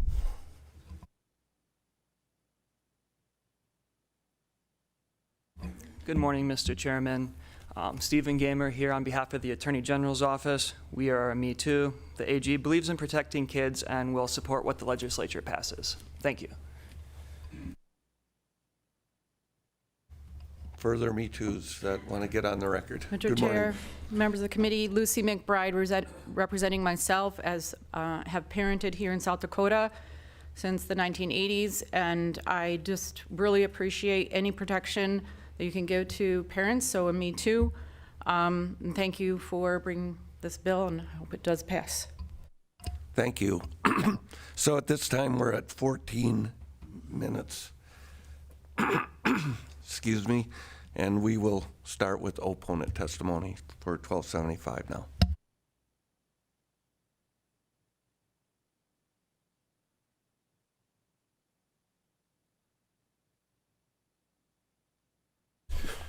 Mr. Chair, committee members, Doug Abraham, I'm attorney from Peer, registered lobbyist for the South Dakota Retailer Association, ACT, the App Association, as well as the Motion Picture Association.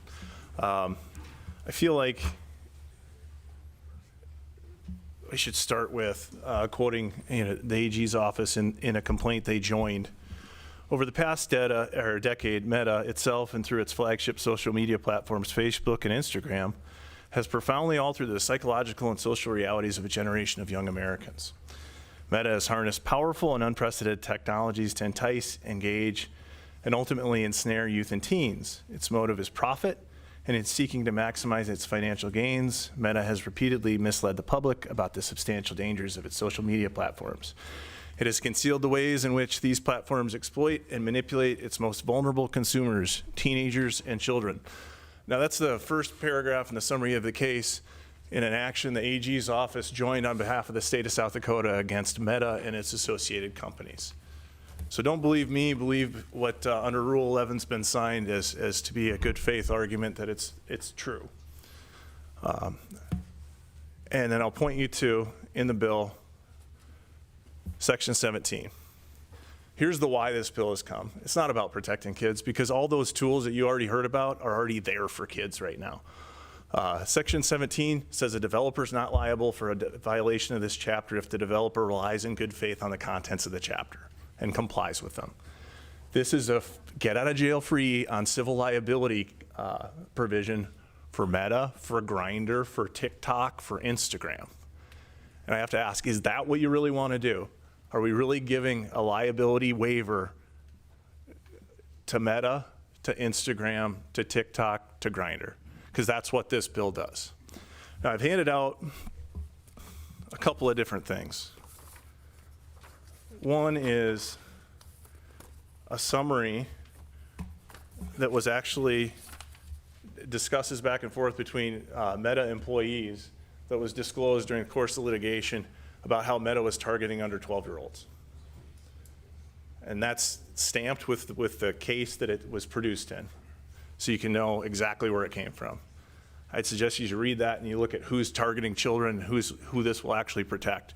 And it's not the folks with the App Store. Next, I'll direct your attention to, you heard about contracts, which is just for a guy who went to law school, went to a pretty decent law school, not USD, I'm sorry, but minors can't enter agreements right now legally. No agreements are enforceable with a minor between a corporation and an individual that's under 18. It's completely unenforceable. It's just simply not accurate. This isn't about contracts. This is about protecting entities. Right now, I handed you, and this is where it gets a little personal, this printout. It's text from my kid, Tate, who's 14, over at the middle school right now, between him, my wife, and I requesting permission. Right now, the technology exists to completely lock down every child's phone. Right now, you have to set up a child's phone and already pair it to an adult. And so we get, and you can see he likes games that I would say are not really helpful or making him more educated, but you can see you get a request that has a link to the App Store. You can click on it, you can see what every app is age rated, and you can either approve or deny. We have these tools right now to help parents. I'm incredibly concerned that what you've heard is that this is going to somehow help parents and change the script or flip the script on what's occurred. That isn't going to happen. We're giving people the perception of a safety blanket and actually just subjecting them without liability to really all the perils of the internet. And so if that's what you want to do, then this is a really good bill for it, because it protects all those people who've been sued and done harm throughout the country. Those lawsuits are pending. And last, I'll just finish with this. This bill has passed in 4 states. It's died in a lot of others. Iowa's killed it this year. Florida's killed it this year. No state has it went into effect. Texas, it was enjoined. And in joining that, the federal district court said that it's more likely than not unconstitutional. Why? Because it restricts every individual's ability to access apps, whether you're under 18 or not. So you're subjecting, and I've never seen this before, you're subjecting, if you pass this bill, every South Dakotan to providing big tech, your state-issued ID, so that you can have your identification verified, when you're not subject to any, especially if you're over 18, lawful restrictions on the content that you have. And it's not just harmful apps. This is the flashlight app on your phone will now be subject to age verification. This is a massive government overreach, and for Section 17, it's to protect those individuals that have already predated on children. So we'd encourage your opposition. Thank you. Thank you. Further opponent testimony for 1275.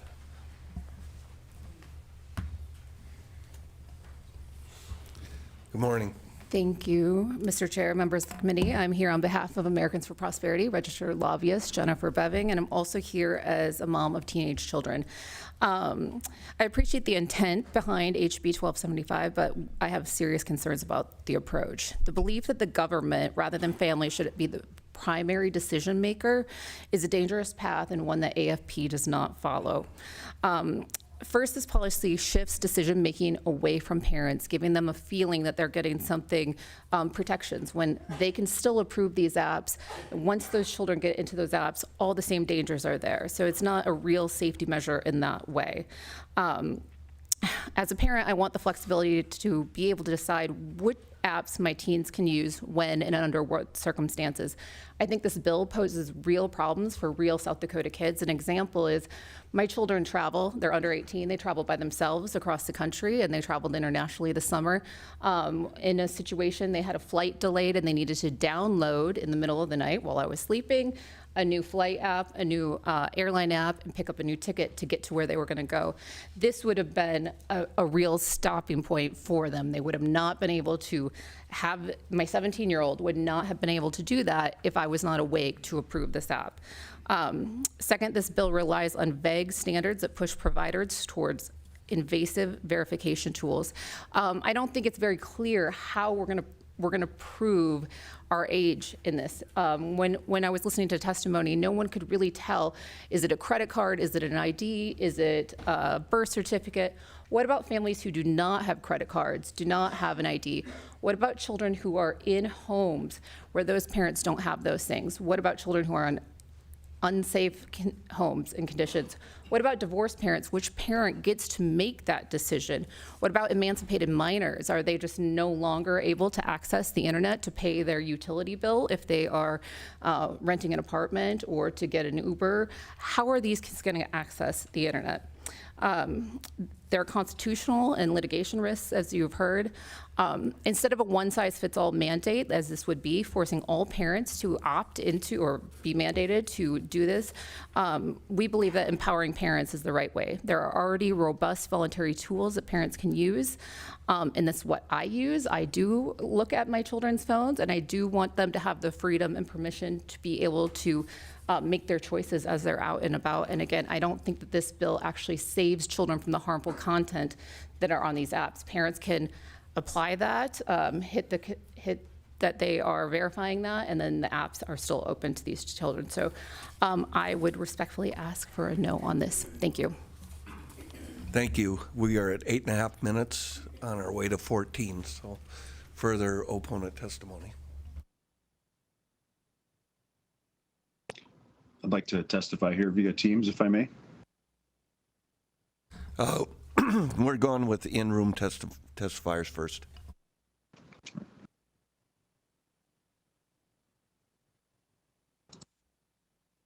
Now? Can you hear me now? Okay. Good morning, Chair and members of the committee. Thank you for the opportunity to testify today. My name is Julie Barrett. I'm the founder of Conservative Ladies of America. I'm also a mother of 4, and I've been fighting for protecting children and parental rights since we encountered devastating laws in Washington State with our 14-year-old daughter back in 2021. I'm speaking in opposition to House Bill 1275. It does not do what lawmakers and parents are being told it does. The bill claims to protect children and empower parents, but it does neither. This bill requires every citizen, not just minors, to verify their identity using government ID, biometric data, or other sensitive information. Just to download an app, creating a statewide identity verification system that parents cannot opt out of. Parents already have the ability to approve these downloads, as other speakers have already said. This bill will lock the front door. It sells a false sense of security for parents by locking the front door, but it keeps all of the windows, the garage door and the back door wide open, and all of those in-app dangers are still there. All of the messaging, the strangers, the addictive design is all still there. I'd like to talk about data collection. House Bill 1275 has no guardrails for what data can be collected, how it will be stored, how long it can be retained, or how it must be secured. The bill never defines verification data, which means companies will collect whatever they believe protects them from liabilities. With criminal and civil penalties and a private right of action, companies will over-collect to protect themselves. This will create a massive pool of sensitive data with no limits or standards, and the dark web is going to love it. We have seen repeatedly that no system is immune to breaches. House Bill 1275 goes even further than bills in other states. It forces Apple and Google to share the child's age category with every app developer, creating a statewide data sharing pipeline. It requires parents to give renewed consent every time the app changes its privacy policy, adds ads, or updates its age rating. It even covers pre-existing apps like browsers and text messaging, meaning a new phone won't fully function until parents navigate this system. The enforcement mechanism in this bill is extreme. The bill turns technical mistakes into criminal offenses, including felonies, and creates a private right of action with up to $1,000 in penalties per violation. This will drive up costs for families and shrink the app marketplace, especially for small developers who cannot comply. We all want children to be safe online, but safety should not require building a statewide identity verification system that puts families at risk, burdens parents, and gives a false sense of protection. If no one can explain how this bill protects children, then it is not ready for passage, and I urge you all to vote no. Thank you. Thank you. We are at 11.5 minutes. Take further proponent testimony, but we are just about out of time. Good morning, Chair, members of the committee. My name is Aidan Downey. I'm here representing the Computer and Communications Industry Association.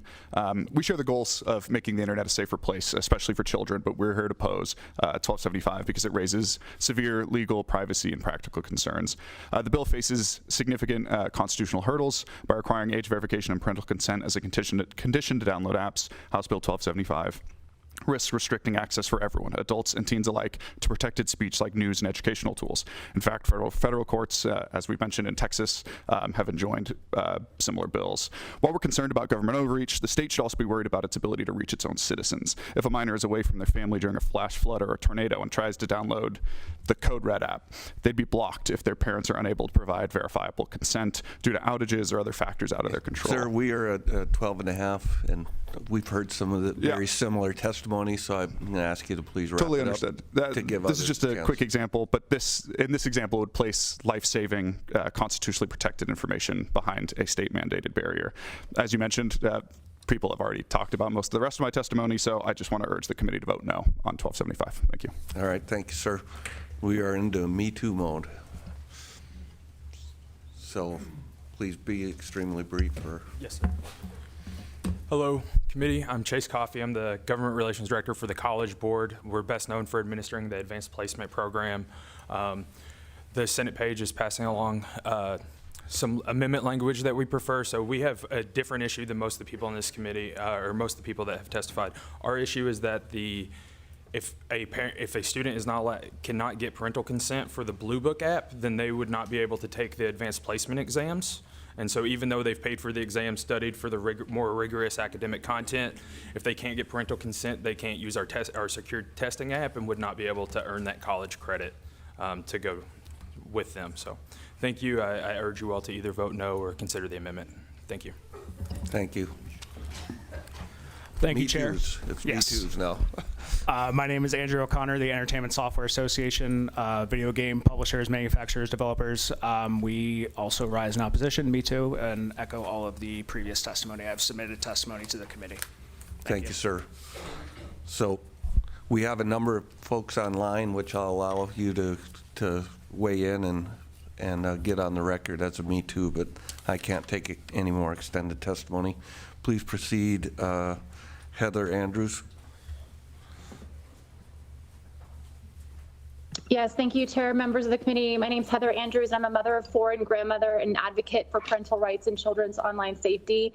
And I'm here today to respectfully urge you to oppose House Bill 1275. Okay, we're just taking Me Too's now. Okay, yes, and I would just say I've emailed you all, and I encourage you to please read the email I sent to you all, because I know you've heard that there's some crazy stuff said today, but I can assure you what I've sent is all factual. We are and just urge taking you to Me read it. Too's only.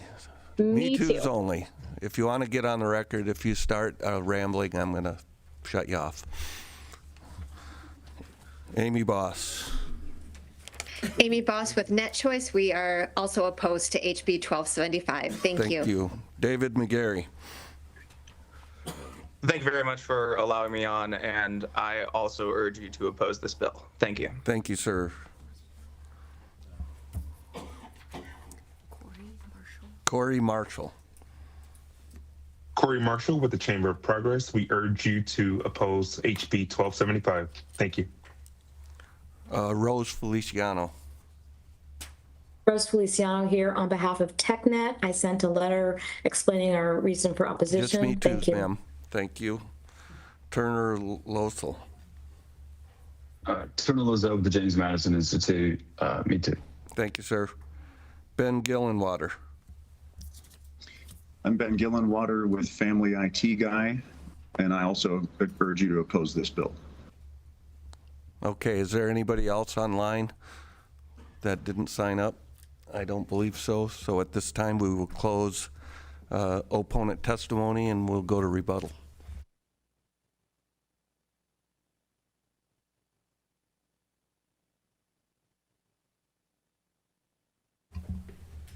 Morning, Mr. Chair. It's 45 minutes for rebuttal, right? 46. Norman Woods, Family Voice Action. I just want to hit a few of the main points, and then we can go into whichever direction you guys want to with questions. We've got the experts in the room. The amendment was mentioned, so I want to just briefly talk about that. The moving from age verification to attestation, that's stated age. So the amendment is not friendly from our perspective. Again, we can get into the details if you would like. We heard that this shifts the decisions away from parents. It's the burden shift away from parents making these decisions. And that's an ironic accusation because that's exactly what this legislation would do. If a kid wants to download a game, mom and dad get a notification. Do you consent? Yes. We know this game looks just fine. Kid wants to download a chat room, like the human trafficking groups mentioned, that we know can connect them anywhere. Mom and dad have heard that this is not a safe place for kids. They get the notification. Do you consent?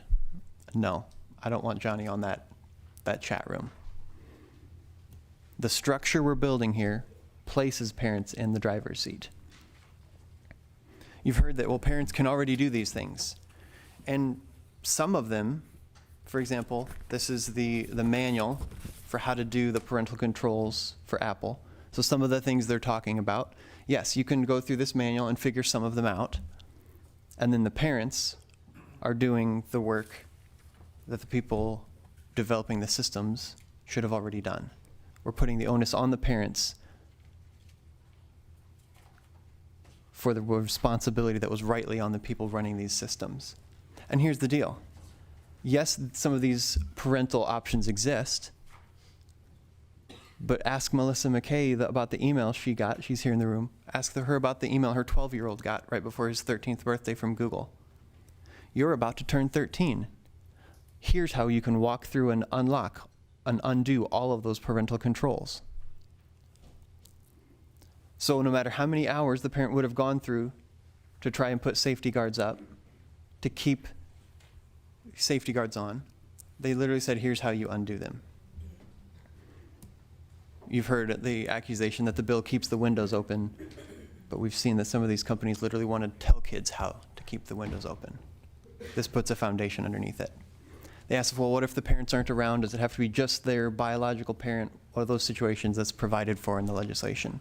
You heard about the Meta lawsuit. The Attorney General is on that lawsuit. He also gave his support for the bill today.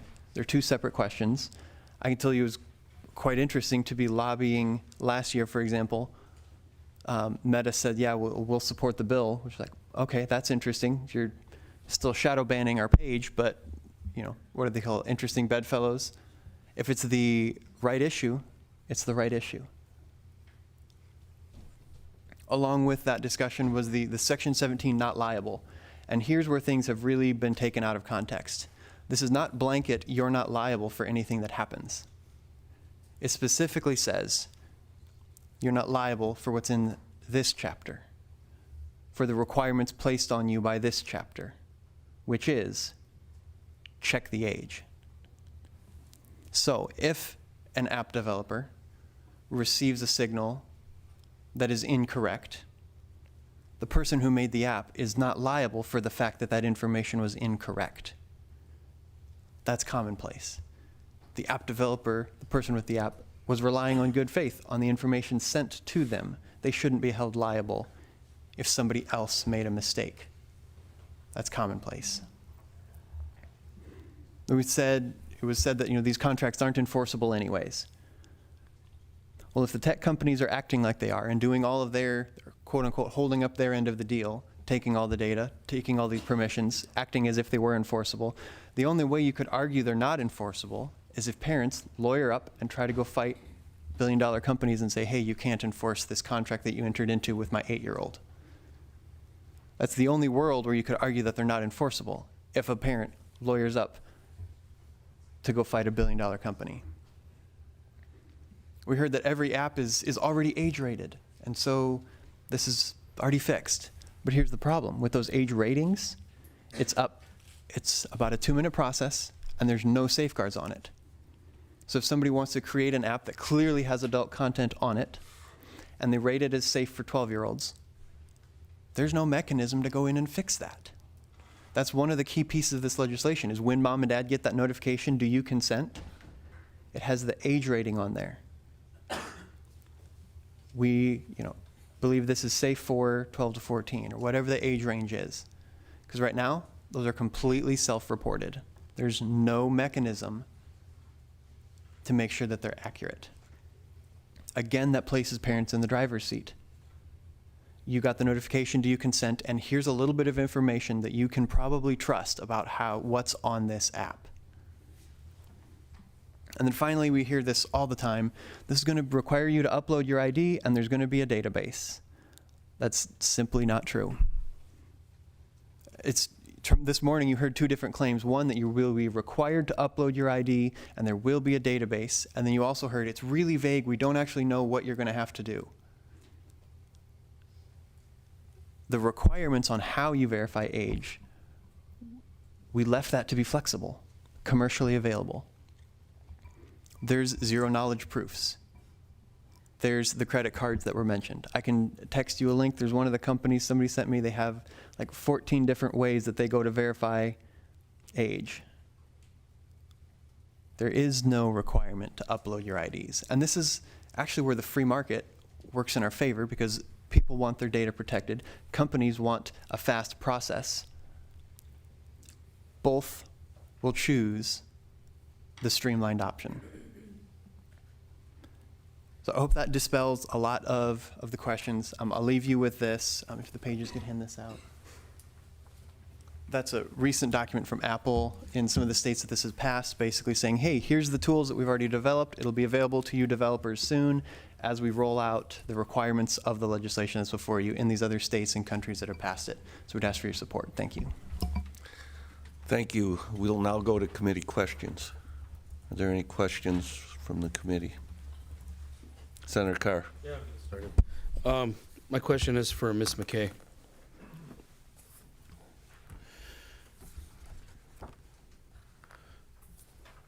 Okay, thanks for being here. Yes. Good morning. This one is always interesting because the two sides are saying very different things and saying that's not true, that's not true, that's not true. We heard that all these tools are in place, and I know that Mr. Woods just kind of touched on that a little bit, but I understand you've been involved with developing this language and working on this across the country. Are the tools in place? Is this necessary? Is this redundant legislation? Excellent question. Thank you so much. Chair, may I answer? Okay. There are tools. They are so, they do not meet the need.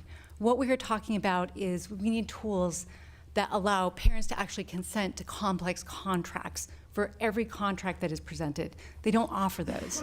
There is an ask to buy feature. It's not turned on by default after a kid turns 13, and kids are not required to be attached to a parent account after age 13. So after age 13, only about 50% of parents even use parental controls. So the idea that parental controls that very few parents are actually using can take the place of enforceable regulation that regulates contracts or deceptive advertising is patently false. Not only that, Apple and Google make these parental controls unnecessarily complex and full of loopholes. The reason you don't see high parental adoption is because you have guides that are 80 pages long to set them up. If we're talking about protecting kids and we're talking about companies as sophisticated and as Apple and Google, parental control instructions should fit on a postcard. Parents should be able to put in their kid's age, and the safety defaults should automatically engage. And that's one of the reasons that we're trying to pass this bill, is to kind of bridge that gap between what's not happening to protect kids and what needs to happen to protect kids. Thank you. Thank you. I've heard a couple different things regarding minors. They can't engage in contracts. We keep hearing the word contracts. I keep hearing minors, and then there's this age of 13. Can you help kind of reconcile these things for me to say, are they engaging a contract? Is this enforceable, not enforceable? What is happening? Why is the age 13 so critical here? Sure, that's another great question. Chair, may I answer? Okay. So kids are not supposed to be able to enter into enforceable contracts. And the opposition will say, well, they entered the contract, but it is voidable. So, the kid can just void it. Well, it's not really how it works in practice.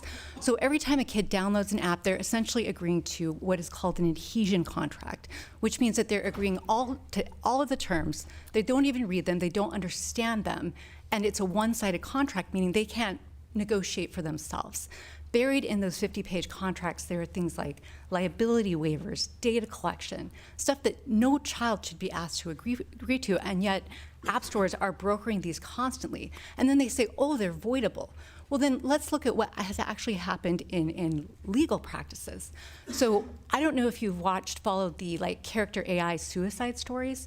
So there was a mother named Jane Doe who testified in a congressional hearing. Her son had engaged in character AI. Is this going to be a long story? We'd like to keep the answers kind of sharp I'll here. shorten it just for you, Senator Malhoff. Thank you. Anyway, her son had agreed to this terms of service agreement as a 15-year-old. And he was later had to be put in inpatient treatment because he was so abused by this character AI. So the mother went to sue, and character AI said, no, your son signs this terms of service agreement. He's going to be capped at $100 of liability, and you have to go to, what's it called, where it's not the lawsuit, but you just go talk it out. And they didn't even show up. So even though they're claiming, oh, these contracts are voidable, they're actually treating them as they're enforceable, even though it's just children. So. Further questions from the committee?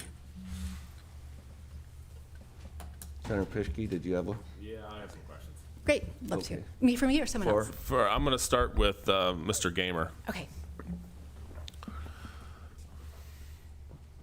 Is Mr. Gamer in the room still? He does not appear to be in the room. Okay. I'll start with Mr. Abraham then. Once again, please keep the questions sharp and Thank you. answers sharp as well. I'll do my best. Talk to me again about this liability issue. What section of the bill gives immunity, basically, to the apps, and how does that all work? If you go in more detail, please. Mr. Chair, again, Doug Abraham, ACT App Association, Retailer Association, others. Section 17, Senator Pischke, and it just flat says the developer is not liable for a violation of this chapter if the developer relied in good faith on the applicable age category data received through an application store's data sharing methods, relied on good faith on an application store provider, verifiable parental consent, and complied with the requirements of the chapter. And so you have to look at this within the context of Meta's been sued nationally for knowingly allowing 12-year-olds on their website. That's the allegation. And I realize those lawsuits are ongoing. They probably dispute them. You can see from what I handed out earlier that it appeared that Mr. Zuckerberg actually was pushing for under 12-year-old or under 13-year-olds to go on their platform. So I would say, I think there's some real question there, but obviously that's being litigated. So that's why this is there, is because it protects them when claims are you allowed an underage child on the app. Well, they'll say, well, it wasn't our fault because you, as a legislature, shifted the burden. Follow up? Okay, so is it your take that Section 17 would then let Meta off the hook for this lawsuit that's currently ongoing? Mr. Chair, Senator, I wouldn't say that. It's not a. As far as I know, the allegations concerning that lawsuit are in a different jurisdiction concerning the underage. I do have real concerns, though, about its implication for prospective relief and ongoing harm. Okay. I'm going to see Mr. Gamer walked into the room now, so I guess I have kind of the same questions for him. Mr. Gamer, from the Attorney General's perspective, the Section 17 of the bill is limiting liability for app developers, but yet we have this injunction on this lawsuit. Can you explain to me how those would play out if this legislation were to be passed? So, Mr. Chairman, Stephen Gamer here on behalf of the Attorney General's office. Senator, I am not completely sure on that question. The Meta lawsuit is not what I primarily work on, so I could not give you a 100% answer on that. Further questions? Well, I have a question. I'll ask Mr. Abraham. And I'll also give Representative Hughes a chance to weigh in. We had some testimony about an AI suicide case, and that 13-year-old or the age basically capped liability. Is that possible under the law in this country? Mr. Chair, first off, I would say in South Dakota, absolutely not. Now we start tinkering around with age of consent like this bill does, we're going down a dangerous path. Age of consent to enter into a contract in South Dakota right now is 18 years old. So that contract it's not just voidable, it's void ab initio. It means it's not in effect from the beginning. So what you heard about, the enforcement of that, not in South Dakota, not under our laws as they are today. It would absolutely not be enforced. Good individuals like Representative Hughes would pretty easily get that contract of adhesion entered into by a 15-year-old thrown out and be held unenforceable. So I have full confidence in the trial lawyers that that would not be the case. Did you want to weigh in on that, Representative Hughes?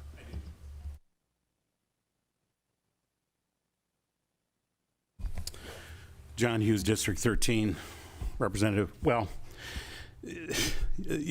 there are all kinds of legally cognizable rights that people have for which they can go to court to dispute. Yep, we want to keep the answer pretty sharp here.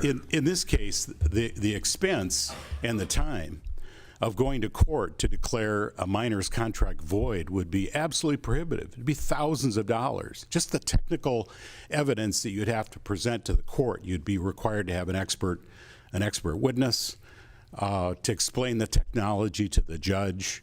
I can't even imagine the expense and the time and the effort that would be involved. Wouldn't the fact that the kid is 13 and signed a contract, wouldn't that be isn't that where the rubber meets the road? Why would we have to go down all these other rabbit holes? Not necessarily. To void a contract that a minor signs? Well, there's a global effort underway to make children at age 13 competent to make decisions. That's globally occurring in healthcare. We had a bill I brought last year because the three major healthcare systems were locking minors. They were locked out of their children's medical records at age 13. This is a real thing. And there are millions, if not billions of dollars at stake in no longer treating children as children. And so that's kind of a disingenuous idea that, it's void. So just to shorten it up, you're saying that a 13-year-old can sign a contract and is bound by it? Unless it's challenged. Of course not. But you got to go to court. And that's what people are so frustrated about on all kinds of things, is they have to go to court to litigate their rights. Okay, I got my answer. Thank you, sir. Thank you. Any further questions? Mr. Chair? Senator Pischke. Thank you, Mr. Chair. This question is for Senator Sue Peterson. If you could explain to me, you had Senate Bill 180 last year, which was a bill titled "An Act to Require Age Verification Before an Individual May Access an Application from an online app store." Very similar to the title we have here today. Can you explain why the differences in the language and what exactly, why the language we have here today? Mr. Chair. Senator Sue Peterson, District 13, Sioux Falls. Well, I think it was mentioned by a previous testifier that this was our first shot at it last year. We had a good representative that brought a website bill similar, but the app applications are different, and so we felt like it was important to address both of them. But it was really our first run at it, and so we've spent the year refining it, taking feedback into consideration, and then developing this, which we think is a refined version. For additional questions or technical questions, I could phone a friend if you have more technical questions. I guess just to follow up on that, Mr. Chair, if I may, is 1275 then mirrored after Texas? Is it mirrored after Utah? I mean, there's been a few states that have passed this. What does this most closely mirror? Mr. Chair, I would say it's a combination, but again, I would phone a friend for the technicalities on that. Senator Perry, do you have a question? Yes, sir. Doug, Mr. Abraham, excuse me.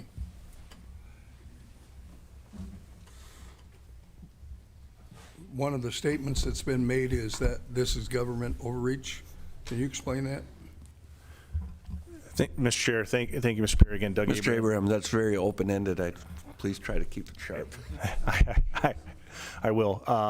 Who knows after that rebuttal? Senator Perry, the reason it's government overreach is that this is not narrowly tailored to protect children, because this requires every citizen in the state of South Dakota to do age verification and give their personal identifying information to big tech, so that you as a over 18-year-old can then access the App Store. That's why it's such a massive overreach, and that's fundamentally what Texas held when they said it was, the Texas Federal District Court held when it said it was likely to be unconstitutional. Can I ask that question to Norman Wood, please? And I'll ask the same thing that the leader asked, and keep it short. Mr. Chair, so to clarify, first is government overreach, second is litigation. Is that right?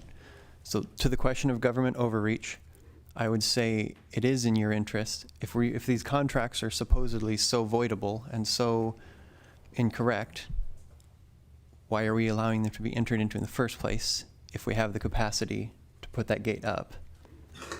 And second, to the Texas question, I believe was wrapped into of your question, the Texas judge used the fact that there were exceptions, like we're not going to include this app, we're not going to include this app, we're not going to include this app, to argue that because certain apps with certain content are excluded and others are included, therefore we're talking about content, we're going to apply strict scrutiny and say it's maybe not constitutional. We didn't pick winners and losers in our bill, so we avoid that question. Thank you. Any further questions? Seeing none, we'll move to committee discussion and/or action.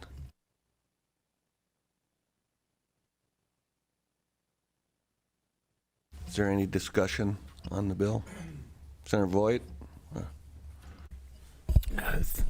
Thank you, Mr. Chair.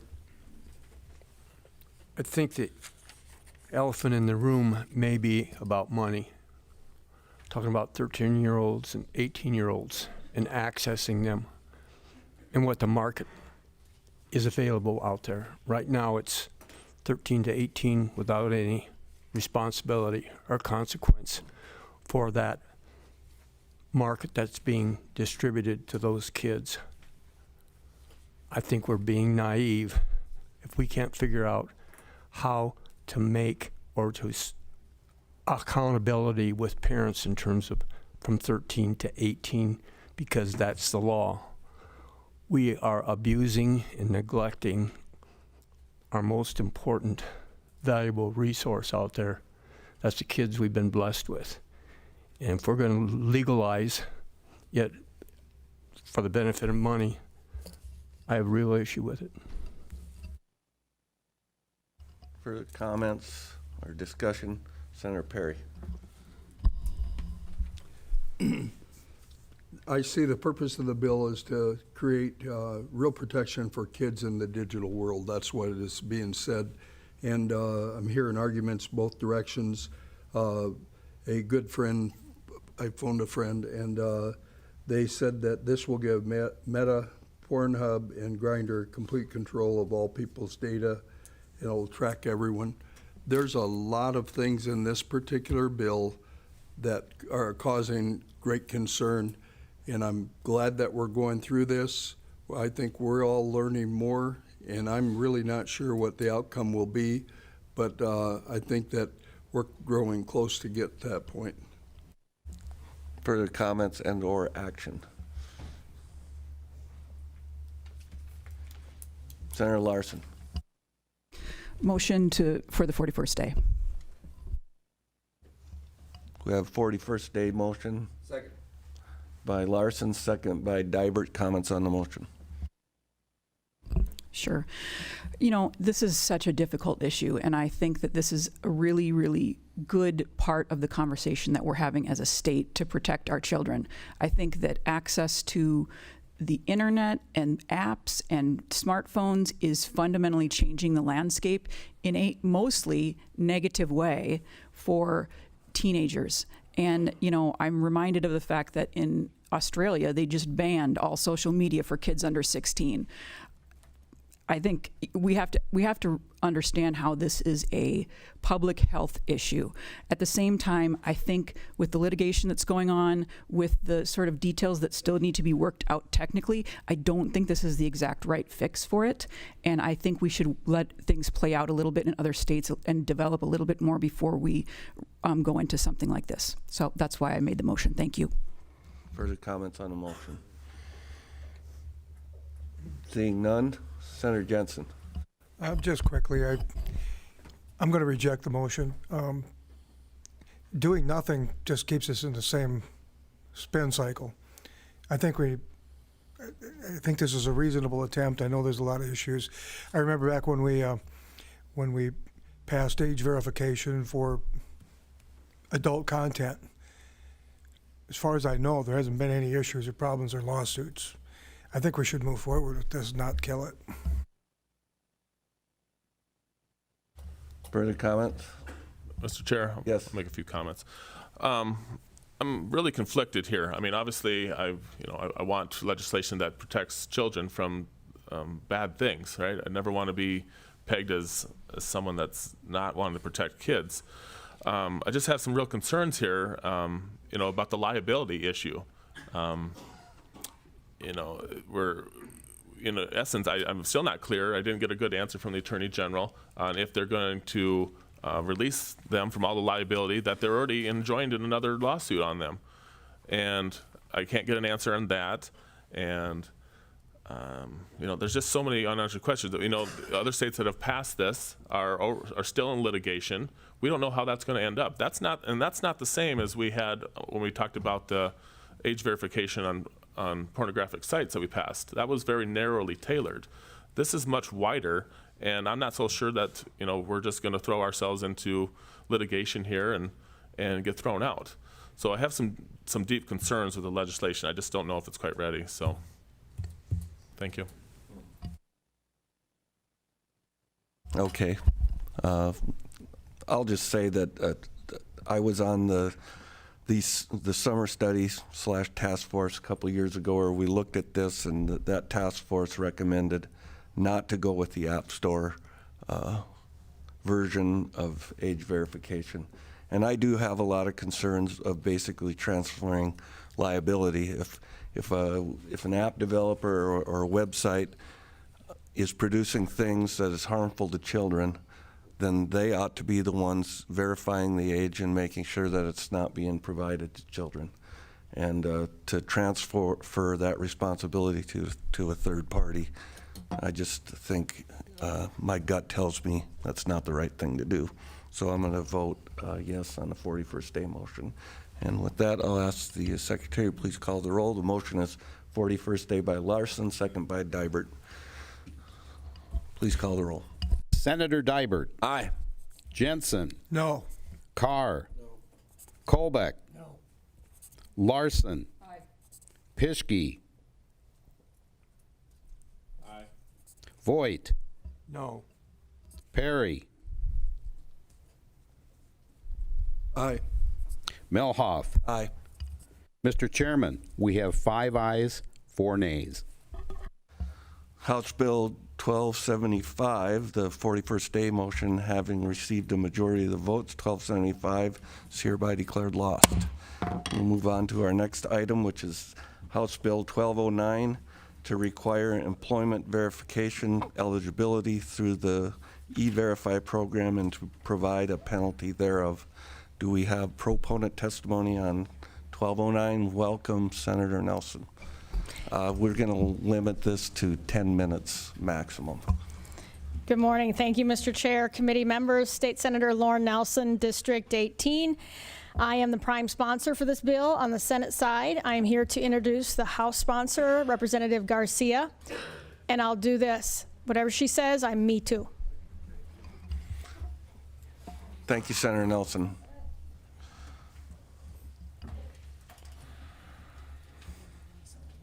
Good morning, Representative Jorgensen. So we're going to go 10 minutes max, so we got to keep moving, so please be succinct. Thank you, Mr. Chair. Thank you, committee, and those listening online. Representative Garcia, District 5. I'm here to talk to you about House Bill 1209, E-Verifying. E-Verifying is an essential tool for protecting the integrity of the American workforce. It's operated by the U.S. Department of Homeland Security in partnership with the Social Security Administration. It allows employers to quickly confirm whether new hires are legally authorized to work in the United States. At a time when employment laws, identity theft, and immigration compliance are a major national concern, E-Verifying provides a practical and necessary solutions. Just take a few moments of your time to just explain 3 real reasons why this bill has been brought forward. E-Verifying strengthens the rule of law. Immigration and employment regulations exist to ensure fairness and accountability. Without a verification system, these laws would rely almost entirely on paper documents, which can be forged. E-Verifying adds a modern digital safeguard that reduces document fraud and helps ensure that hiring practices align with federal law. E-Verifying protects jobs for legally authorized workers. When employers unknowingly hire unauthorized workers, it can create unfair competition in the labor market. By confirming work eligibility, E-Verifying promotes a level playing field where businesses compete fairly and employers are hired based on legal qualifications, not documented loopholes.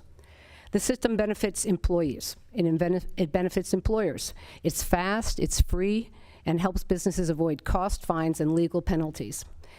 E-Verifying helps identify identity theft. It also allows fraud to be reduced. So I'm asking you today to please consider this bill. Currently in the state of South Dakota, we just do not mandate it. We have only for the only people using it are public employees and contractors. We are not recommending it or have used it for any other type of workforce.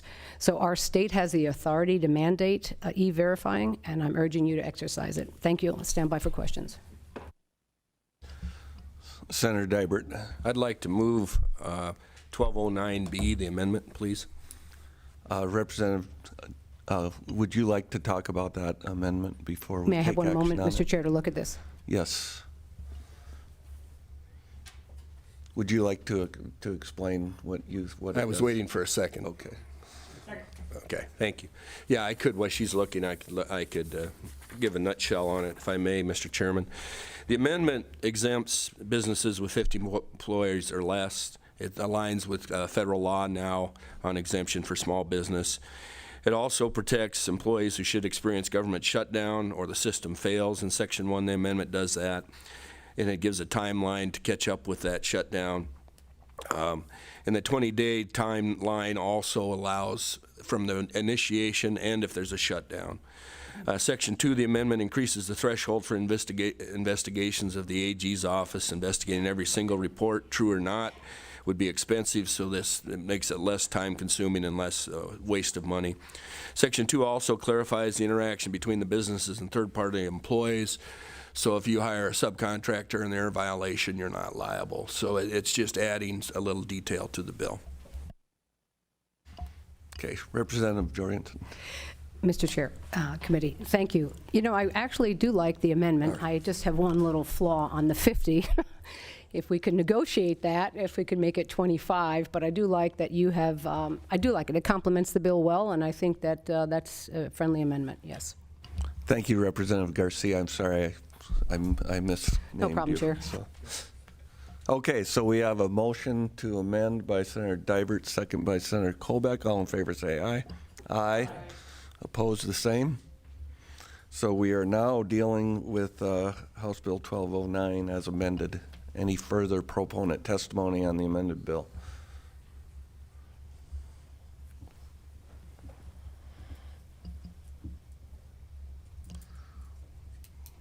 I did say proponent, correct? Yep. Yes, okay. Thank you. Welcome. Good morning, Mr. Chair, members of committee. I'm Representative Brandy Schaefer from District 3, which is Aberdeen, and I encourage you, and with the amendment, I encourage you to vote for this bill. This will protect South Dakota workers. There are a lot of businesses that, you know, sometimes hire others over South Dakota workers, but this I think should protect the workforce in South Dakota. So I urge you to pass this bill. Thank you. Thank you. Further proponent testimony on House Bill 1209 as amended. Seeing none, we'll go to opponent testimony. I don't see anybody coming forward. No, you got one. All right.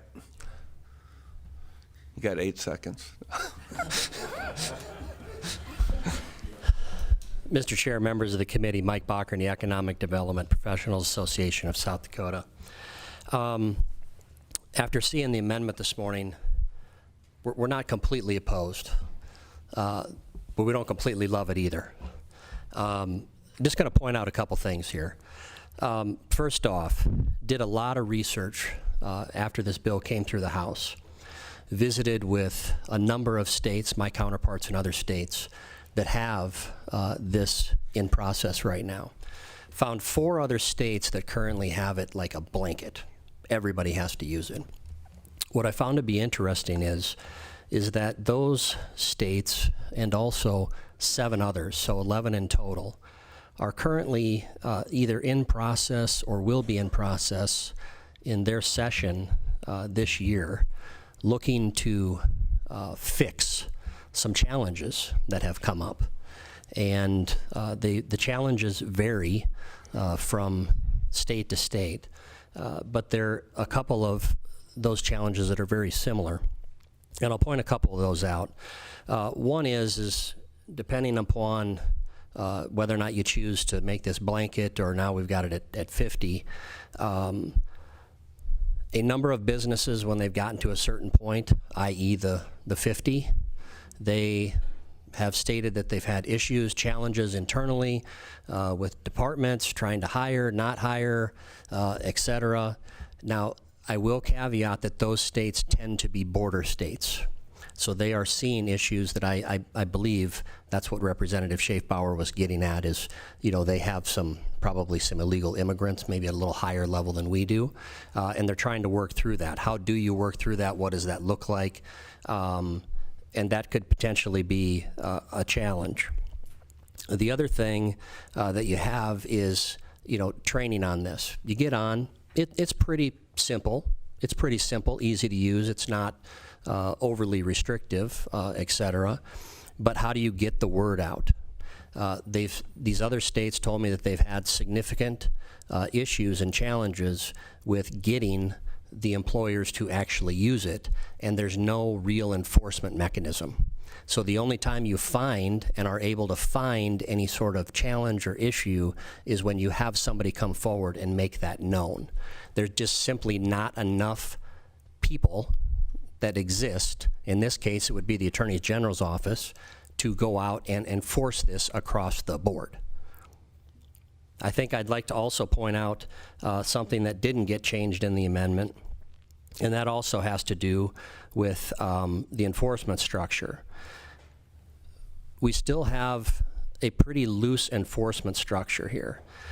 The bill states that the Attorney General may, upon receipt of a complaint, investigate. If the Attorney General deems the complaint meritorious, the Attorney General may recover. There's no real enforcement mechanism here. I think after we looked at this and after talking to a number of our members and employers across the state, quite possibly the best course of action would be to delay on this year and get a group together over the summer, and let's work together to bring this back in a very workable form so we can avoid any of these unintended We don't consequences. need to be advised on how we should do it. Please keep your to the bill, please. Thank My you. apologies. Yeah. But I guess at this point in time, the way it is structured, we just have those concerns about it, and would ask you to at least consider those in your deliberations. Thank you. Thank you. Further opponent testimony.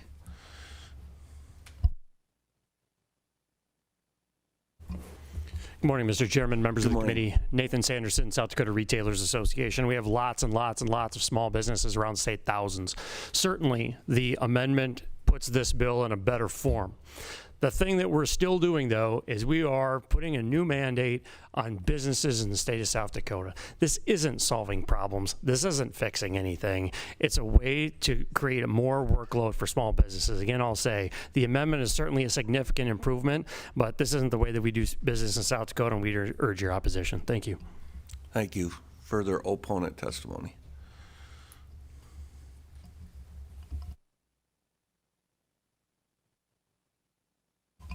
Good morning, Mr. Chair, members of the committee. Mitch Rave with the Greater Sioux Falls Chamber of Commerce. We would echo the comments of the previous speaker. Thank you. Thank you. Further opponent testimony on 1209. Mr. Chair, members of the committee, my name is Jasper Deagle. I'm a registered lobbyist for the South Dakota Hotel and Lodging Association. We are here opposing this, not because we are necessarily against the program. Several of our hotels do use E-Verify already, but we do have questions on some of our smaller properties. And also, how does this apply to some of our temporary workers that come over with their visas? A lot of our South Dakota properties, especially in the Black Hills, use temporary workers to help fill those voids in the summer. Thank you. Thank you, Ms. Deagle. Further opponent testimony on 1209.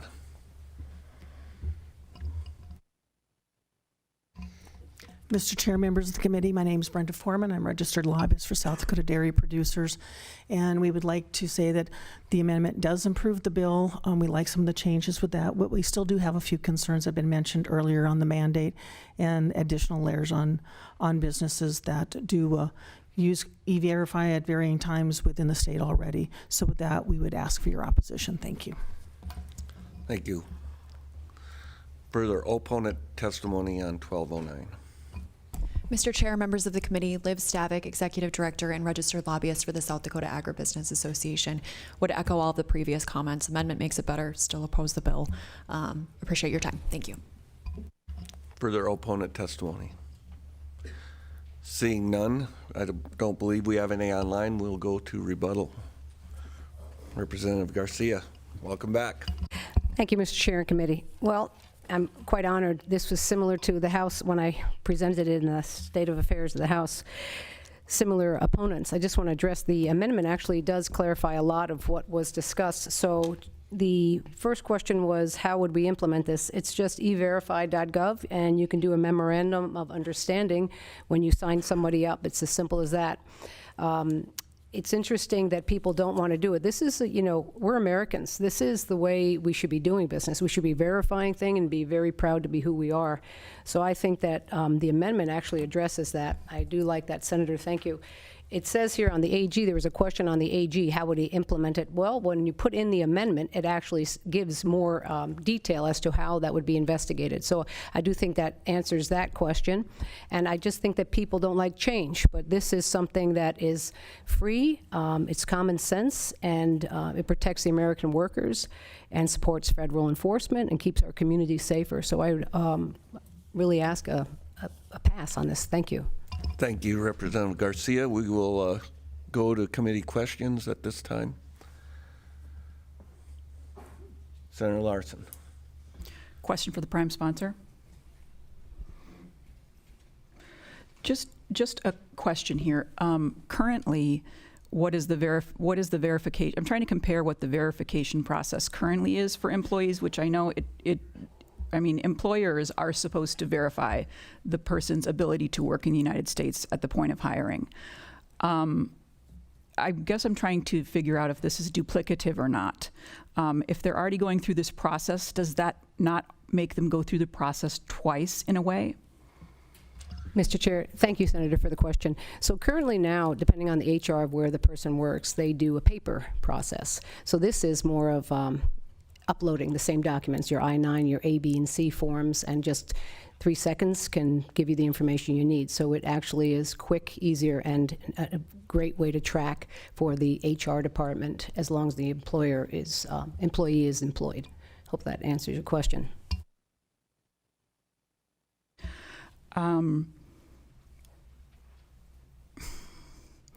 No, that does answer my question. Thank you. I worry that there's a danger of actual American citizens being turned away for employment because maybe their data isn't right or they don't have whatever data needs to go into the E-Verify system. That's a concern of mine. Can you address that at all? Mr. Chair, thank you, Senator. Yes, another great question. Right, that's exactly the point. So if their social security number has been used, if there's any type of fraud or identity theft, it picks it up very quickly. So it actually adds a benefit to the person that's applying for the job and employing. So it would stop all that fraudulent behavior and pick it up very quickly. So it would be a benefit. Further questions from the committee? Senator Perry. This will be for the prime. There are different departments that benefit from, that give information to the E-Verify. Would you be able to share those different departments? Mr. Chair, I am not sure, Senator, your question. Okay. Well, I-9, Social Security Administration, and Department of Homeland Security are the ones that feed into the E-Verify system. And it's been going since 1996, and which is 30 years. And I've had experience in the past where we had 400 to 600 employees working with Almond, and we did federal contracts, so we had to do E-Verify on all those. And just wanted to have your view of the information that you're getting as a human resources person. Is that information good for you? Mr. Chair, Senator, thank you for the question. Thank you for clarifying as well. Yes, because it's the three forms of ID. It's the license, the Social Security, and another form of ID. So I think it's remarkable how fast it can work for the HR department. Further questions? Seeing none, we'll move to committee discussion and/or action. And/or action or discussion. Mr. Chair? Yeah, somebody. With the amendment going to 50, which is a very good number for E-Verify, I would move that we do pass on this. Second. We have a motion by Senator Perry, do pass, second by Senator Pischke. Any further discussion on the motion? They've done a very good job of explaining the importance of the employment verification process, and our human resources people are pretty sharp in South Dakota. They will be able to pick up on what they need to do. It's not going to be a hindrance for the gas station on the corner that has 4 employees. This is not even going to be a hindrance on the people that have 50 employees. What this will be is give them an opportunity to know that they're getting 50 great employees. Okay, we have a motion by Senator Perry, second by Senator Pischke, do pass on 1209 as amended. Secretary, please call the roll. Senator Dybert. Aye. Jensen. Aye. Carr. Excused. Colbeck. No. Larson. No. Pischke. Aye. Voigt. Aye. Perry. Aye. Melhoff. Aye. Mr. Chairman, we have 6 ayes, 2 nays, 1 excused. The do pass motion on House Bill 1209, having received a majority of the votes, is hereby passed. We will now move on to House Bill 1257, which is an act to amend the definition of an abortion. And once again, we're going to limit testimony to 6 minutes pro, 6 minutes oh. Good morning, Mr. Chair and committee. I'm going to talk very, very fast. My name is Senator Tamara Grove from District 26. I bring before you today HB 1257. I want to describe the context that led to this bill. Following the Dobbs decision in June of 2022, there was a tidal wave of misinformation and disinformation that came forward regarding our pro-life laws. You might remember the 2024 campaign and Amendment G. The Secretary of State publishes a pamphlet that contains statements for and against measures that are placed on the ballot. One of those was a direct quote from the official statement in favor of Amendment G, and it said, "Politicians and peer have thrown miscarriage care into utter confusion and limited available treatment of extreme pregnancy complications." The problem with this message is that it's scary, first of all. What if a woman who needs care for pregnancy complication avoids or delays seeking treatment because she actually believes the propaganda that South Dakota abortion laws prevent her from getting the care she needs? Because of that, in 2024, the 2024 legislative session approved a bill, House Bill 1224, which required the Department of Health to consult with the Attorney General and develop an informational video that explains South Dakota's abortion law. It was a really good video, in my opinion. It was released in September of 2024. Unfortunately, that did not stop the misinformation that was going forward, and so today I bring before you is HB 1257, a clarity bill. I stand by for questions. Thank you. I noticed there's a number of people who signed up, so I will extend the testimony beyond 6 minutes. We'll go 7 minutes. 7. Good generous. We'll go 11 Mr. minutes Chair. each.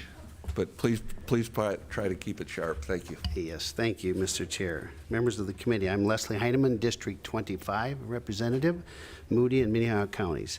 I will be brief. This bill does not create new prohibitions. The main substance of the bill is to identify what is not an abortion under South Dakota law.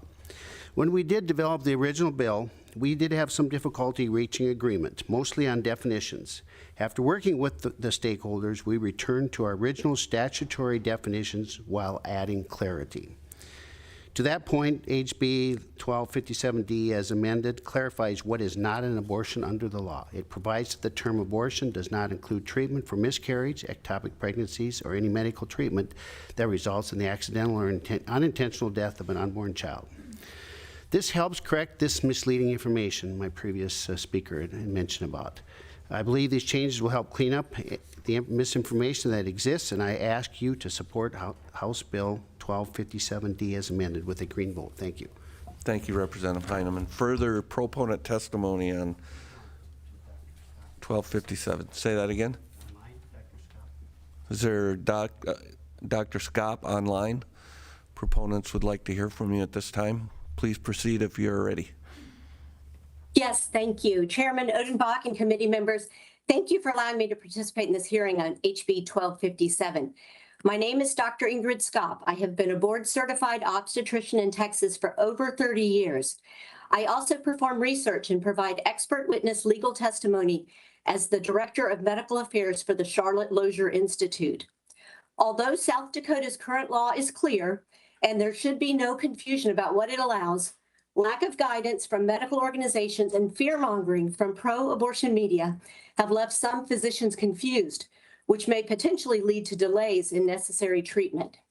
In Texas, as well as many other states, similar bills have been passed for clarification and have been successful in reassuring medical professionals and the public that no law protecting unborn life will deny or delay necessary medical treatment in pregnancy. Notably, no physician in the U.S. has been prosecuted for performing an abortion to protect a woman's life in nearly a century. The beauty and sometimes burden of an obstetrician is that we have the privilege and responsibility of caring for two patients, a mother and her unborn child. Rarely, life-threatening complications may arise, requiring a pregnancy to end, sometimes resulting in the death of the unborn child. And these recommended changes specify how an obstetrician may respond in such an emergency. South Dakota law prohibits abortion, defined as the intentional termination of unborn life, but allows physicians to use their reasonable medical judgment in pregnancy emergencies to determine if an abortion is necessary to preserve a woman's life. In the tragic circumstance that a child has died a natural death by miscarriage or stillbirth, or an ectopic pregnancy threatens a woman's life, this bill clearly excludes those circumstances.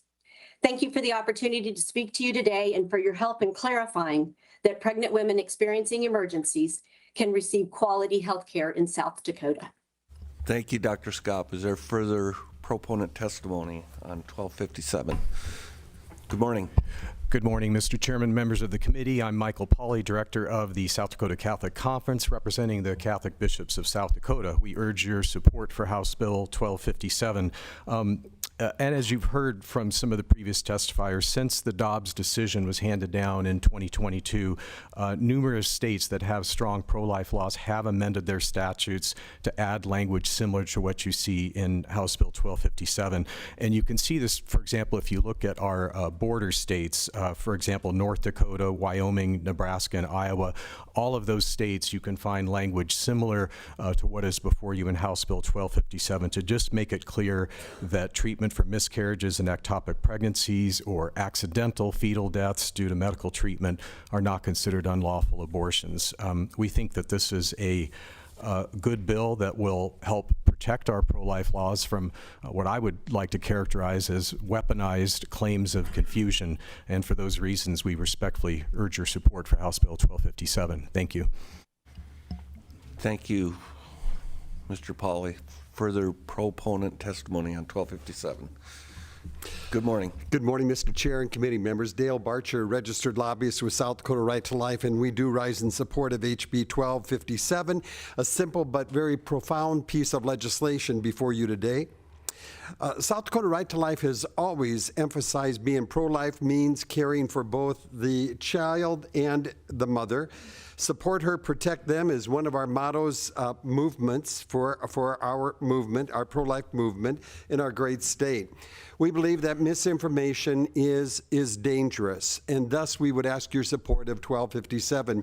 And I'll tell you, because saying yes just feels really, really good. So please support the bill. Thank you very much. Thank you, Mr. Barcher. Further proponent testimony on 1257. Good morning. Mr. Chair, members of committee, Lucy McBride, Spearfish, and I just say me too. Please do pass. Thank you. Further proponent testimony. Mr. Chair, members of the committee, good morning. My name is Ian Fury. I'm here in my capacity as unborn child advocate for Governor Larry Roden, but you may know me from my other role as communications director for Governor Larry Roden and for Governor Noem before him.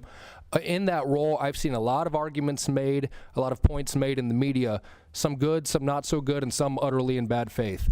And one of the most bad faith arguments I have ever seen is the lie that if abortion is illegal, then moms will not be able to get treatment for ectopic pregnancies or miscarriage. It's not true in South Dakota. It's not true in any state, but we should take that bad faith argument off the table. I urge a yes vote on 1257. Thank you. Thank you, Mr. Fury. Further proponent testimony on 1257. Lisa Gennaro, Concerned Women for America, LAC. Good morning, Mr. Chairman, members of the committee. I'll keep it brief. These changes empower doctors to do the right thing, and it just makes it easier, and it's explained very well, I think. Everybody else said it wonderfully. Please pass this bill. Thank you. Thank you. Appreciate the brevity. Mr. Woods. Morning, Mr. Chair. Please Norman Woods, continue. Family Voice Action with your two favorite words, me too. Thank you. I think that feels as good as saying yes. Is there any other proponent testimony? Seeing none, is there proponent testimony online? There is no proponent testimony online, so we will stop and go to opponent testimony for House Bill 1257.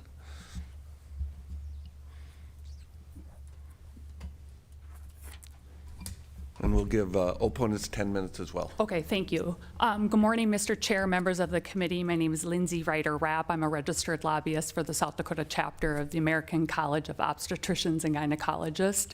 And I just wanted to point out some concerns that we have with the bill. If the intent is to provide clarity, then we would submit that some of these definitions could be improved upon, frankly. And frankly, the original version of the bill included definitions that we thought were more appropriate. For instance, number one, it includes, from our perspective, a vague definition of miscarriage. So miscarriage in the bill is defined as the spontaneous loss of a pregnancy. If you compare that to the introduced version of the bill, miscarriage was defined as the spontaneous loss of a pregnancy, including the circumstances of an inevitable miscarriage, an incomplete miscarriage, a missed miscarriage, and a septic miscarriage. And so we think that more comprehensive definition, frankly, is more appropriate. Secondly, the definition of ectopic. And so while you include an ectopic pregnancy as an exception, you don't define what an ectopic pregnancy is. And so in the introduced version of the bill, it had a definition for that, and what we thought was an appropriate definition. It defined it as the implantation of an embryo outside the uterus, in an abnormal location in the uterus, or in a scarred portion of the uterus. So again, if we're trying to seek clarity from our perspective, not including a definition of ectopic pregnancy does not provide the clarity sought. And then lastly, I would just note, from our perspective, the bill omits from the, so if you look at the original version of the bill, again, it talks about abortion, and then it says the act of administering, prescribing, providing, selling, et cetera, with the intent to terminate a clinically diagnosable pregnancy. And so again, frankly, we thought the introduced version of the bill provided the appropriate language, where that language is then not included in the version that you see before you today. And so for those reasons, we do have concerns, because frankly, if you're going to hold physicians criminally liable under this, I think it's appropriate to have accurate definitions. Thank you.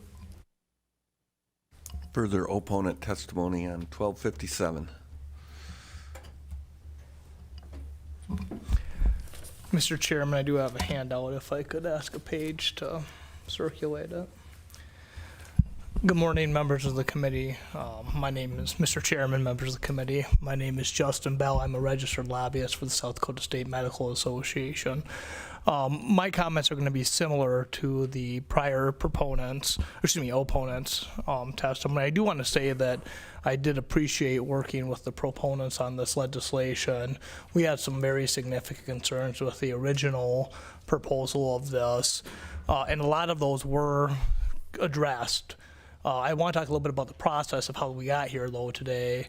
This bill was a substantially different bill. It was essentially hog-housed on the House side on the day before crossover day, when nobody really had a chance to look at any of the amendments until the morning it was released. I did get a copy of it the Sunday afternoon beforehand. We opposed at that time for similar reasons. So we had some concerns regarding now some of the changes that were made. There were significant things in the original bill that we thought were helping clarify this, and those were then removed from this in the legislation that we have today. There's really only two things that would get that I'm asking this committee to do, and really there's one this I'd like the committee to do both or consider both, and I've said this, I've asked this of the proponents, to which it was rejected. But it's really just adding in stuff that was in the original bill. Okay, so I'm not asking the committee to consider things that I think are outlandish, because this is language that was drafted by the proponents of this bill when it was originally introduced. I don't have an online LRC amendment, but I did hand out some language that was handed out to everyone that I think could be considered either here today or down the road. But one is just reinstating the original definition of miscarriage into subsection 6 of section 2. That'd be what's in SDCL 23A-1. As the prior opponent stated, that is a more medically accurate definition of miscarriage, and it's the language that was used previously. In addition, and probably of primary importance, I would ask the committee to consider adding after the word uterus in the definition of abortion during a clinically diagnosable pregnancy, and that's extremely important. And that's because you get into lots of questions about when exactly does a pregnancy start or not start, and you're looking at adding a class 6 felony to a physician on this. I mean, this isn't a misdemeanor. This is putting people in prison for this, for what really could amount to being something that people could argue is birth control as it relates to this. That was never the intent of our law. That's not what this bill is supposed to be doing. But now you're importing a definition that was originally passed to talk about reporting abortions and not criminalizing abortions. But now you're asking to make it a felony for any time that a fertilized zygote, embryo, whatever you want to refer to it as, unborn child, whatever the definition is, you potentially criminalize that, which is of course unconstitutional under the Griswold decision from the United States Supreme Court. But I think that the language that was originally in the bill that included that would be a far more effective way of clarifying things. That's the intent of this bill. It doesn't matter if you vote yes or no on this bill. You can be pro-life and vote no on this bill. You can be pro-life and vote yes on this bill, because it doesn't change whether or not abortion is a criminal act in our state.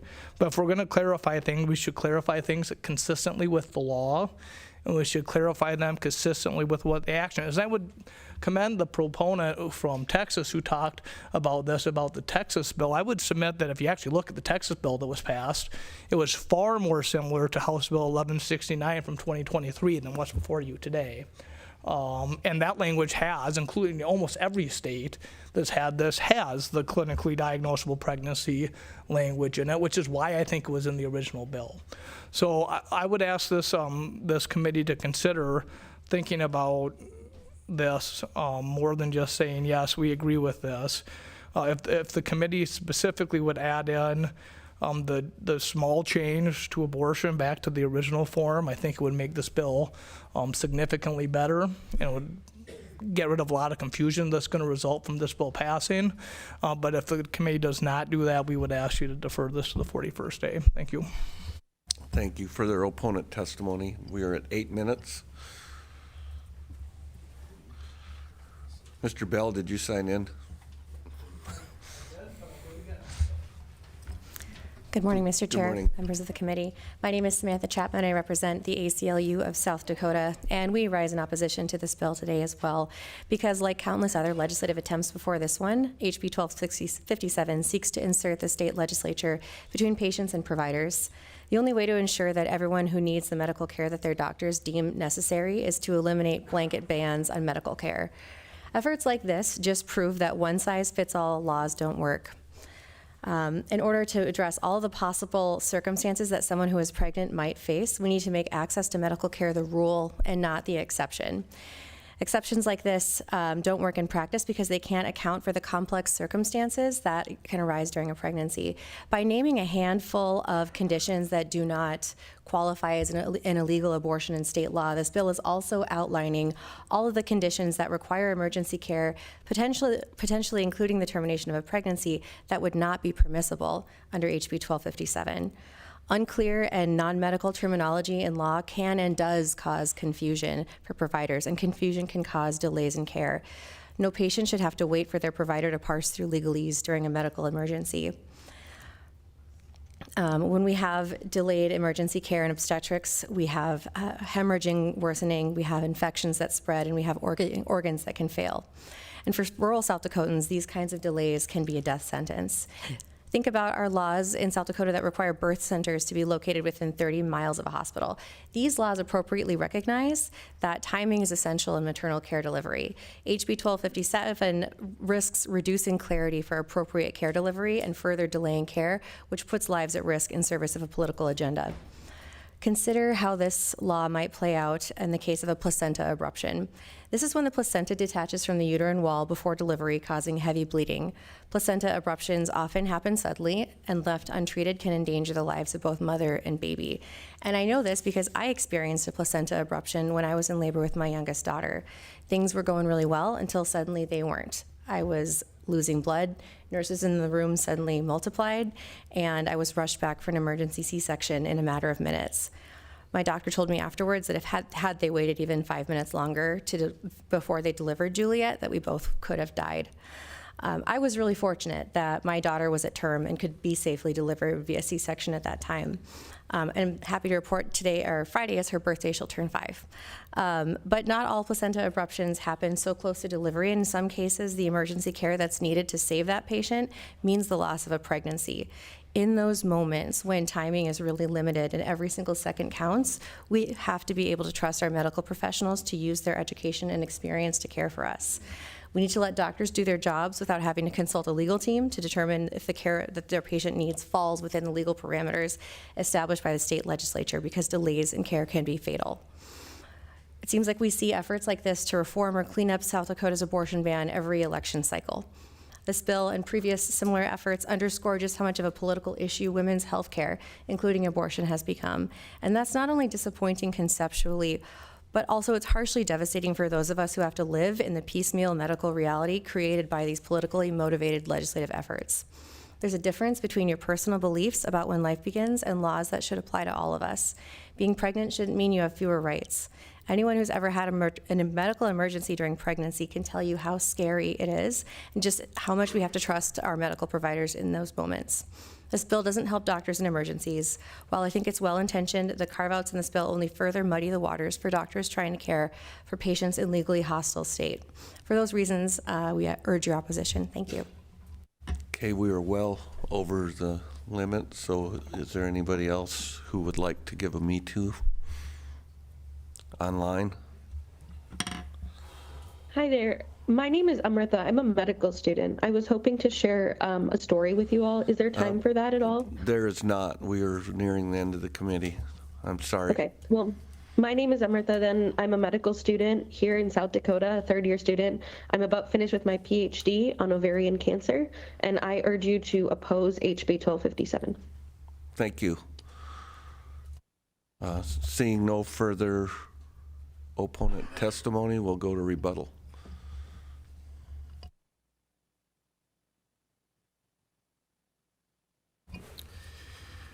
Thank you, Mr. Chairman, members of the committee. I am in the awkward position of being one of the last things standing between you and lunch, so I will try to keep this brief.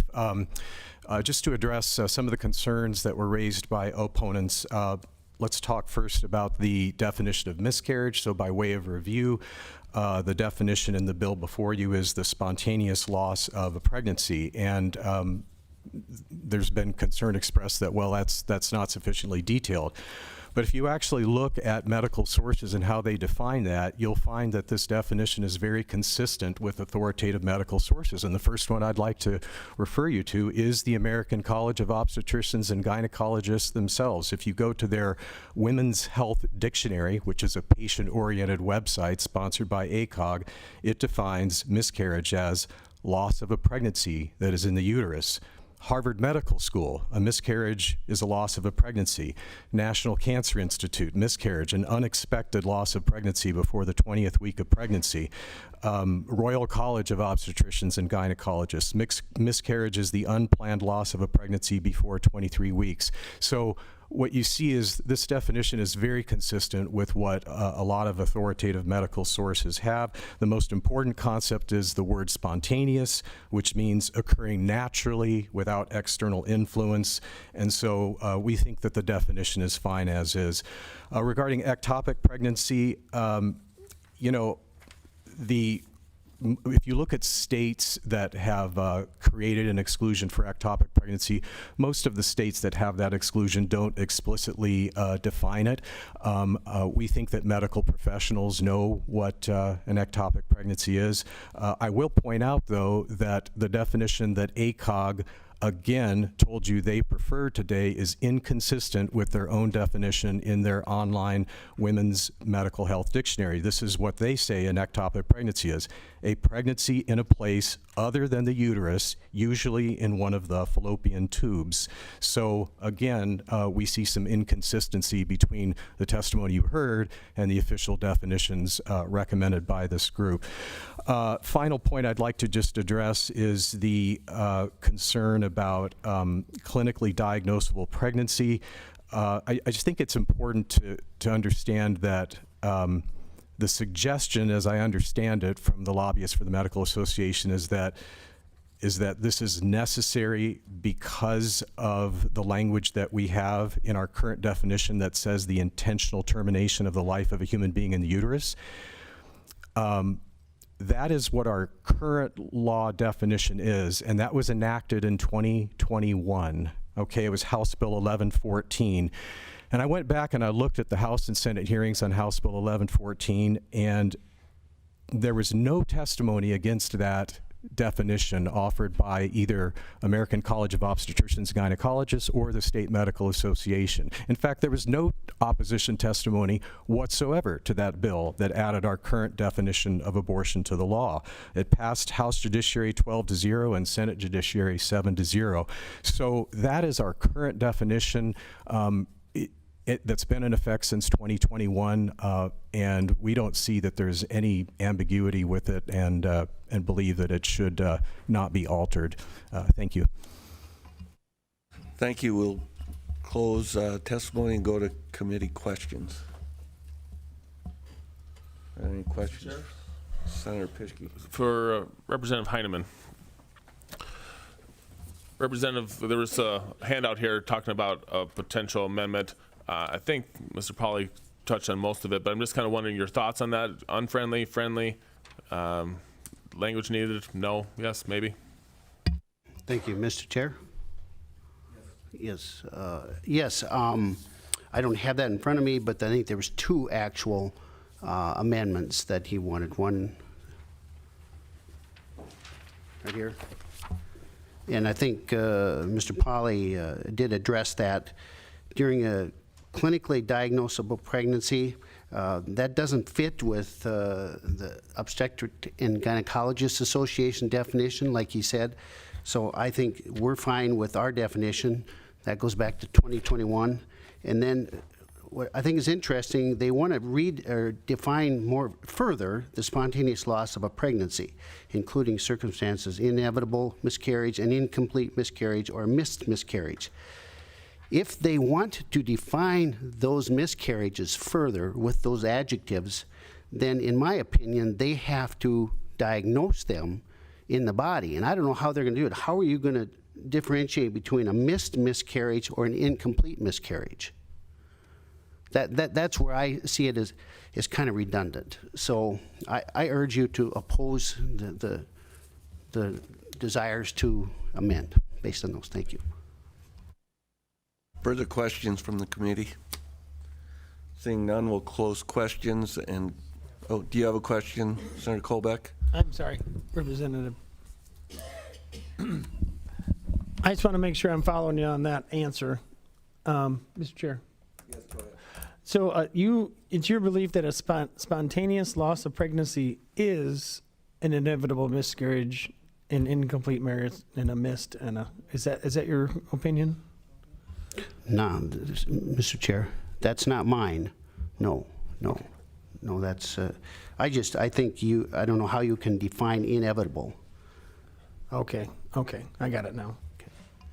Thank you. All right, further questions and/or we'll move to discussion and/or action. Mr. Chair. Senator Pischke. I'm going to move due pass on House Bill 1257. Second. We have a motion from Senator Pischke, second from Senator Jensen. Due pass. Any discussion on the motion? Just real briefly, I think the proponents talked about the bill and the need and why, and I got my questions answered with the possible amendment, so I think we're good to move forward as is. Further comments on the motion? Seeing Senator Larson. I'm going to resist this motion, mostly because the State Medical Association has opposed it, as has the South Dakota American College of Gynecology. Were there to be carve-outs that had contained the correct medical terminology, which I know incomplete miscarriage is a medical term, missed miscarriage is also a medical term, they're separate defined things. If those 2 organizations were to approve specific language on carve-outs, I think that would be great. But until that happens, I've got to resist the motion. I'd also like to point out that right now I'm the only woman voting on this. Any further comments? With that, we have a due pass motion from Senator Pischke, second by Senator Jensen. Secretary, please call the roll. Senator Dybert. Aye. Jensen. Aye. Carr. Aye. Colbeck. Aye. Larson. No. Pischke. Aye. Voigt. Aye. Perry. Aye. Melhoff. Aye. Mr. Chairman, we have 8 ayes, 1 nay. House Bill 1257, having received a majority of the votes on the do pass motion, will go to the floor with the do pass recommendation. And at this time, we're going to skip over House Bill 1232 and move to 1286, which is to amend the process by which monies are distributed from the employer's investment in South Dakota Future Fund. Proponent testimony, and the prime sponsor has told me he can get through this bill in 5 minutes. Thank you, Mr. Chair and committee. Marty Overweg, District 21 representative. Well, this is the continuation of the bill that this committee turned down earlier when you had our first GO Act bill from the committee. And after you guys refused it, I went to work and I thought, you know, we should get something, because like I said, elections have consequences. We need some guardrails. I'm happy to say that as soon as I was even thinking about it, Commissioner Even and Deputy Commissioner Fiala came and talked to me, and they had decided they would like to work on this bill with me, along with Representative Eric Mucky, who had a bill out there, and we were able to get his bill into this bill also, so we could pull that. I love how this bill came together. True statesmanship, true people working together. And it simply just goes back to the reporting. Like we had talked about in the first bill, it still gives the commission the right to make their decisions without going, the governor. But it adds in providing written reports to the Joint Committee on Appropriations, the House Committee of State Affairs, the House Committee of Commerce and Energy, the Senate Committees Affairs, Senate Committee on Commerce and Energy, and of course GOAC yearly.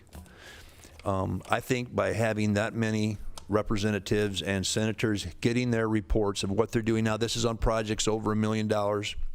It also would include a drag back, so we don't have true shrimp happening again.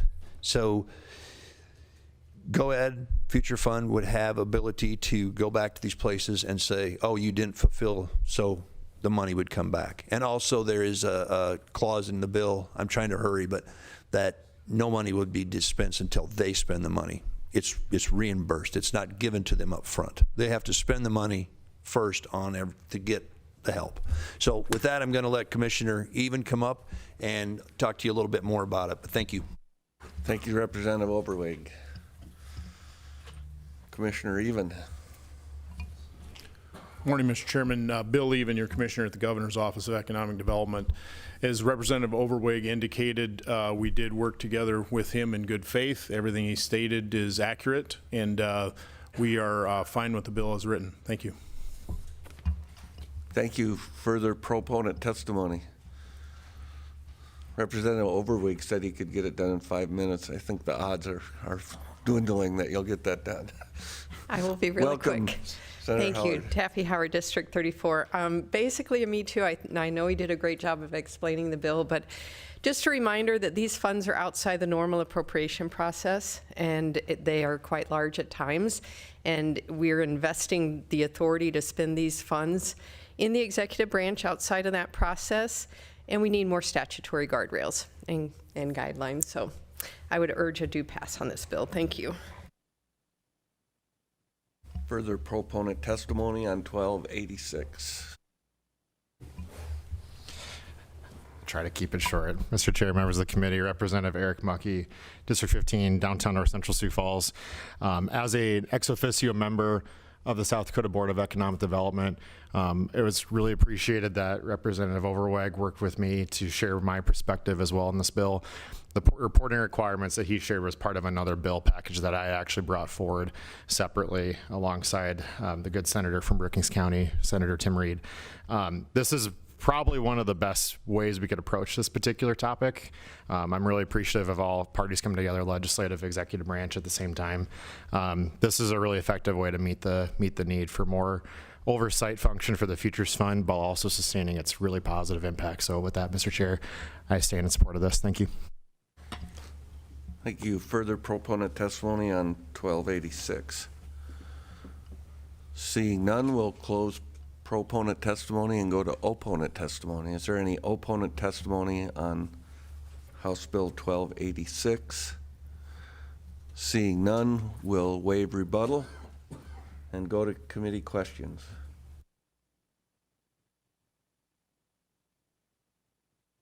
Are there any questions? Seeing none, we'll go to discussion and/or action.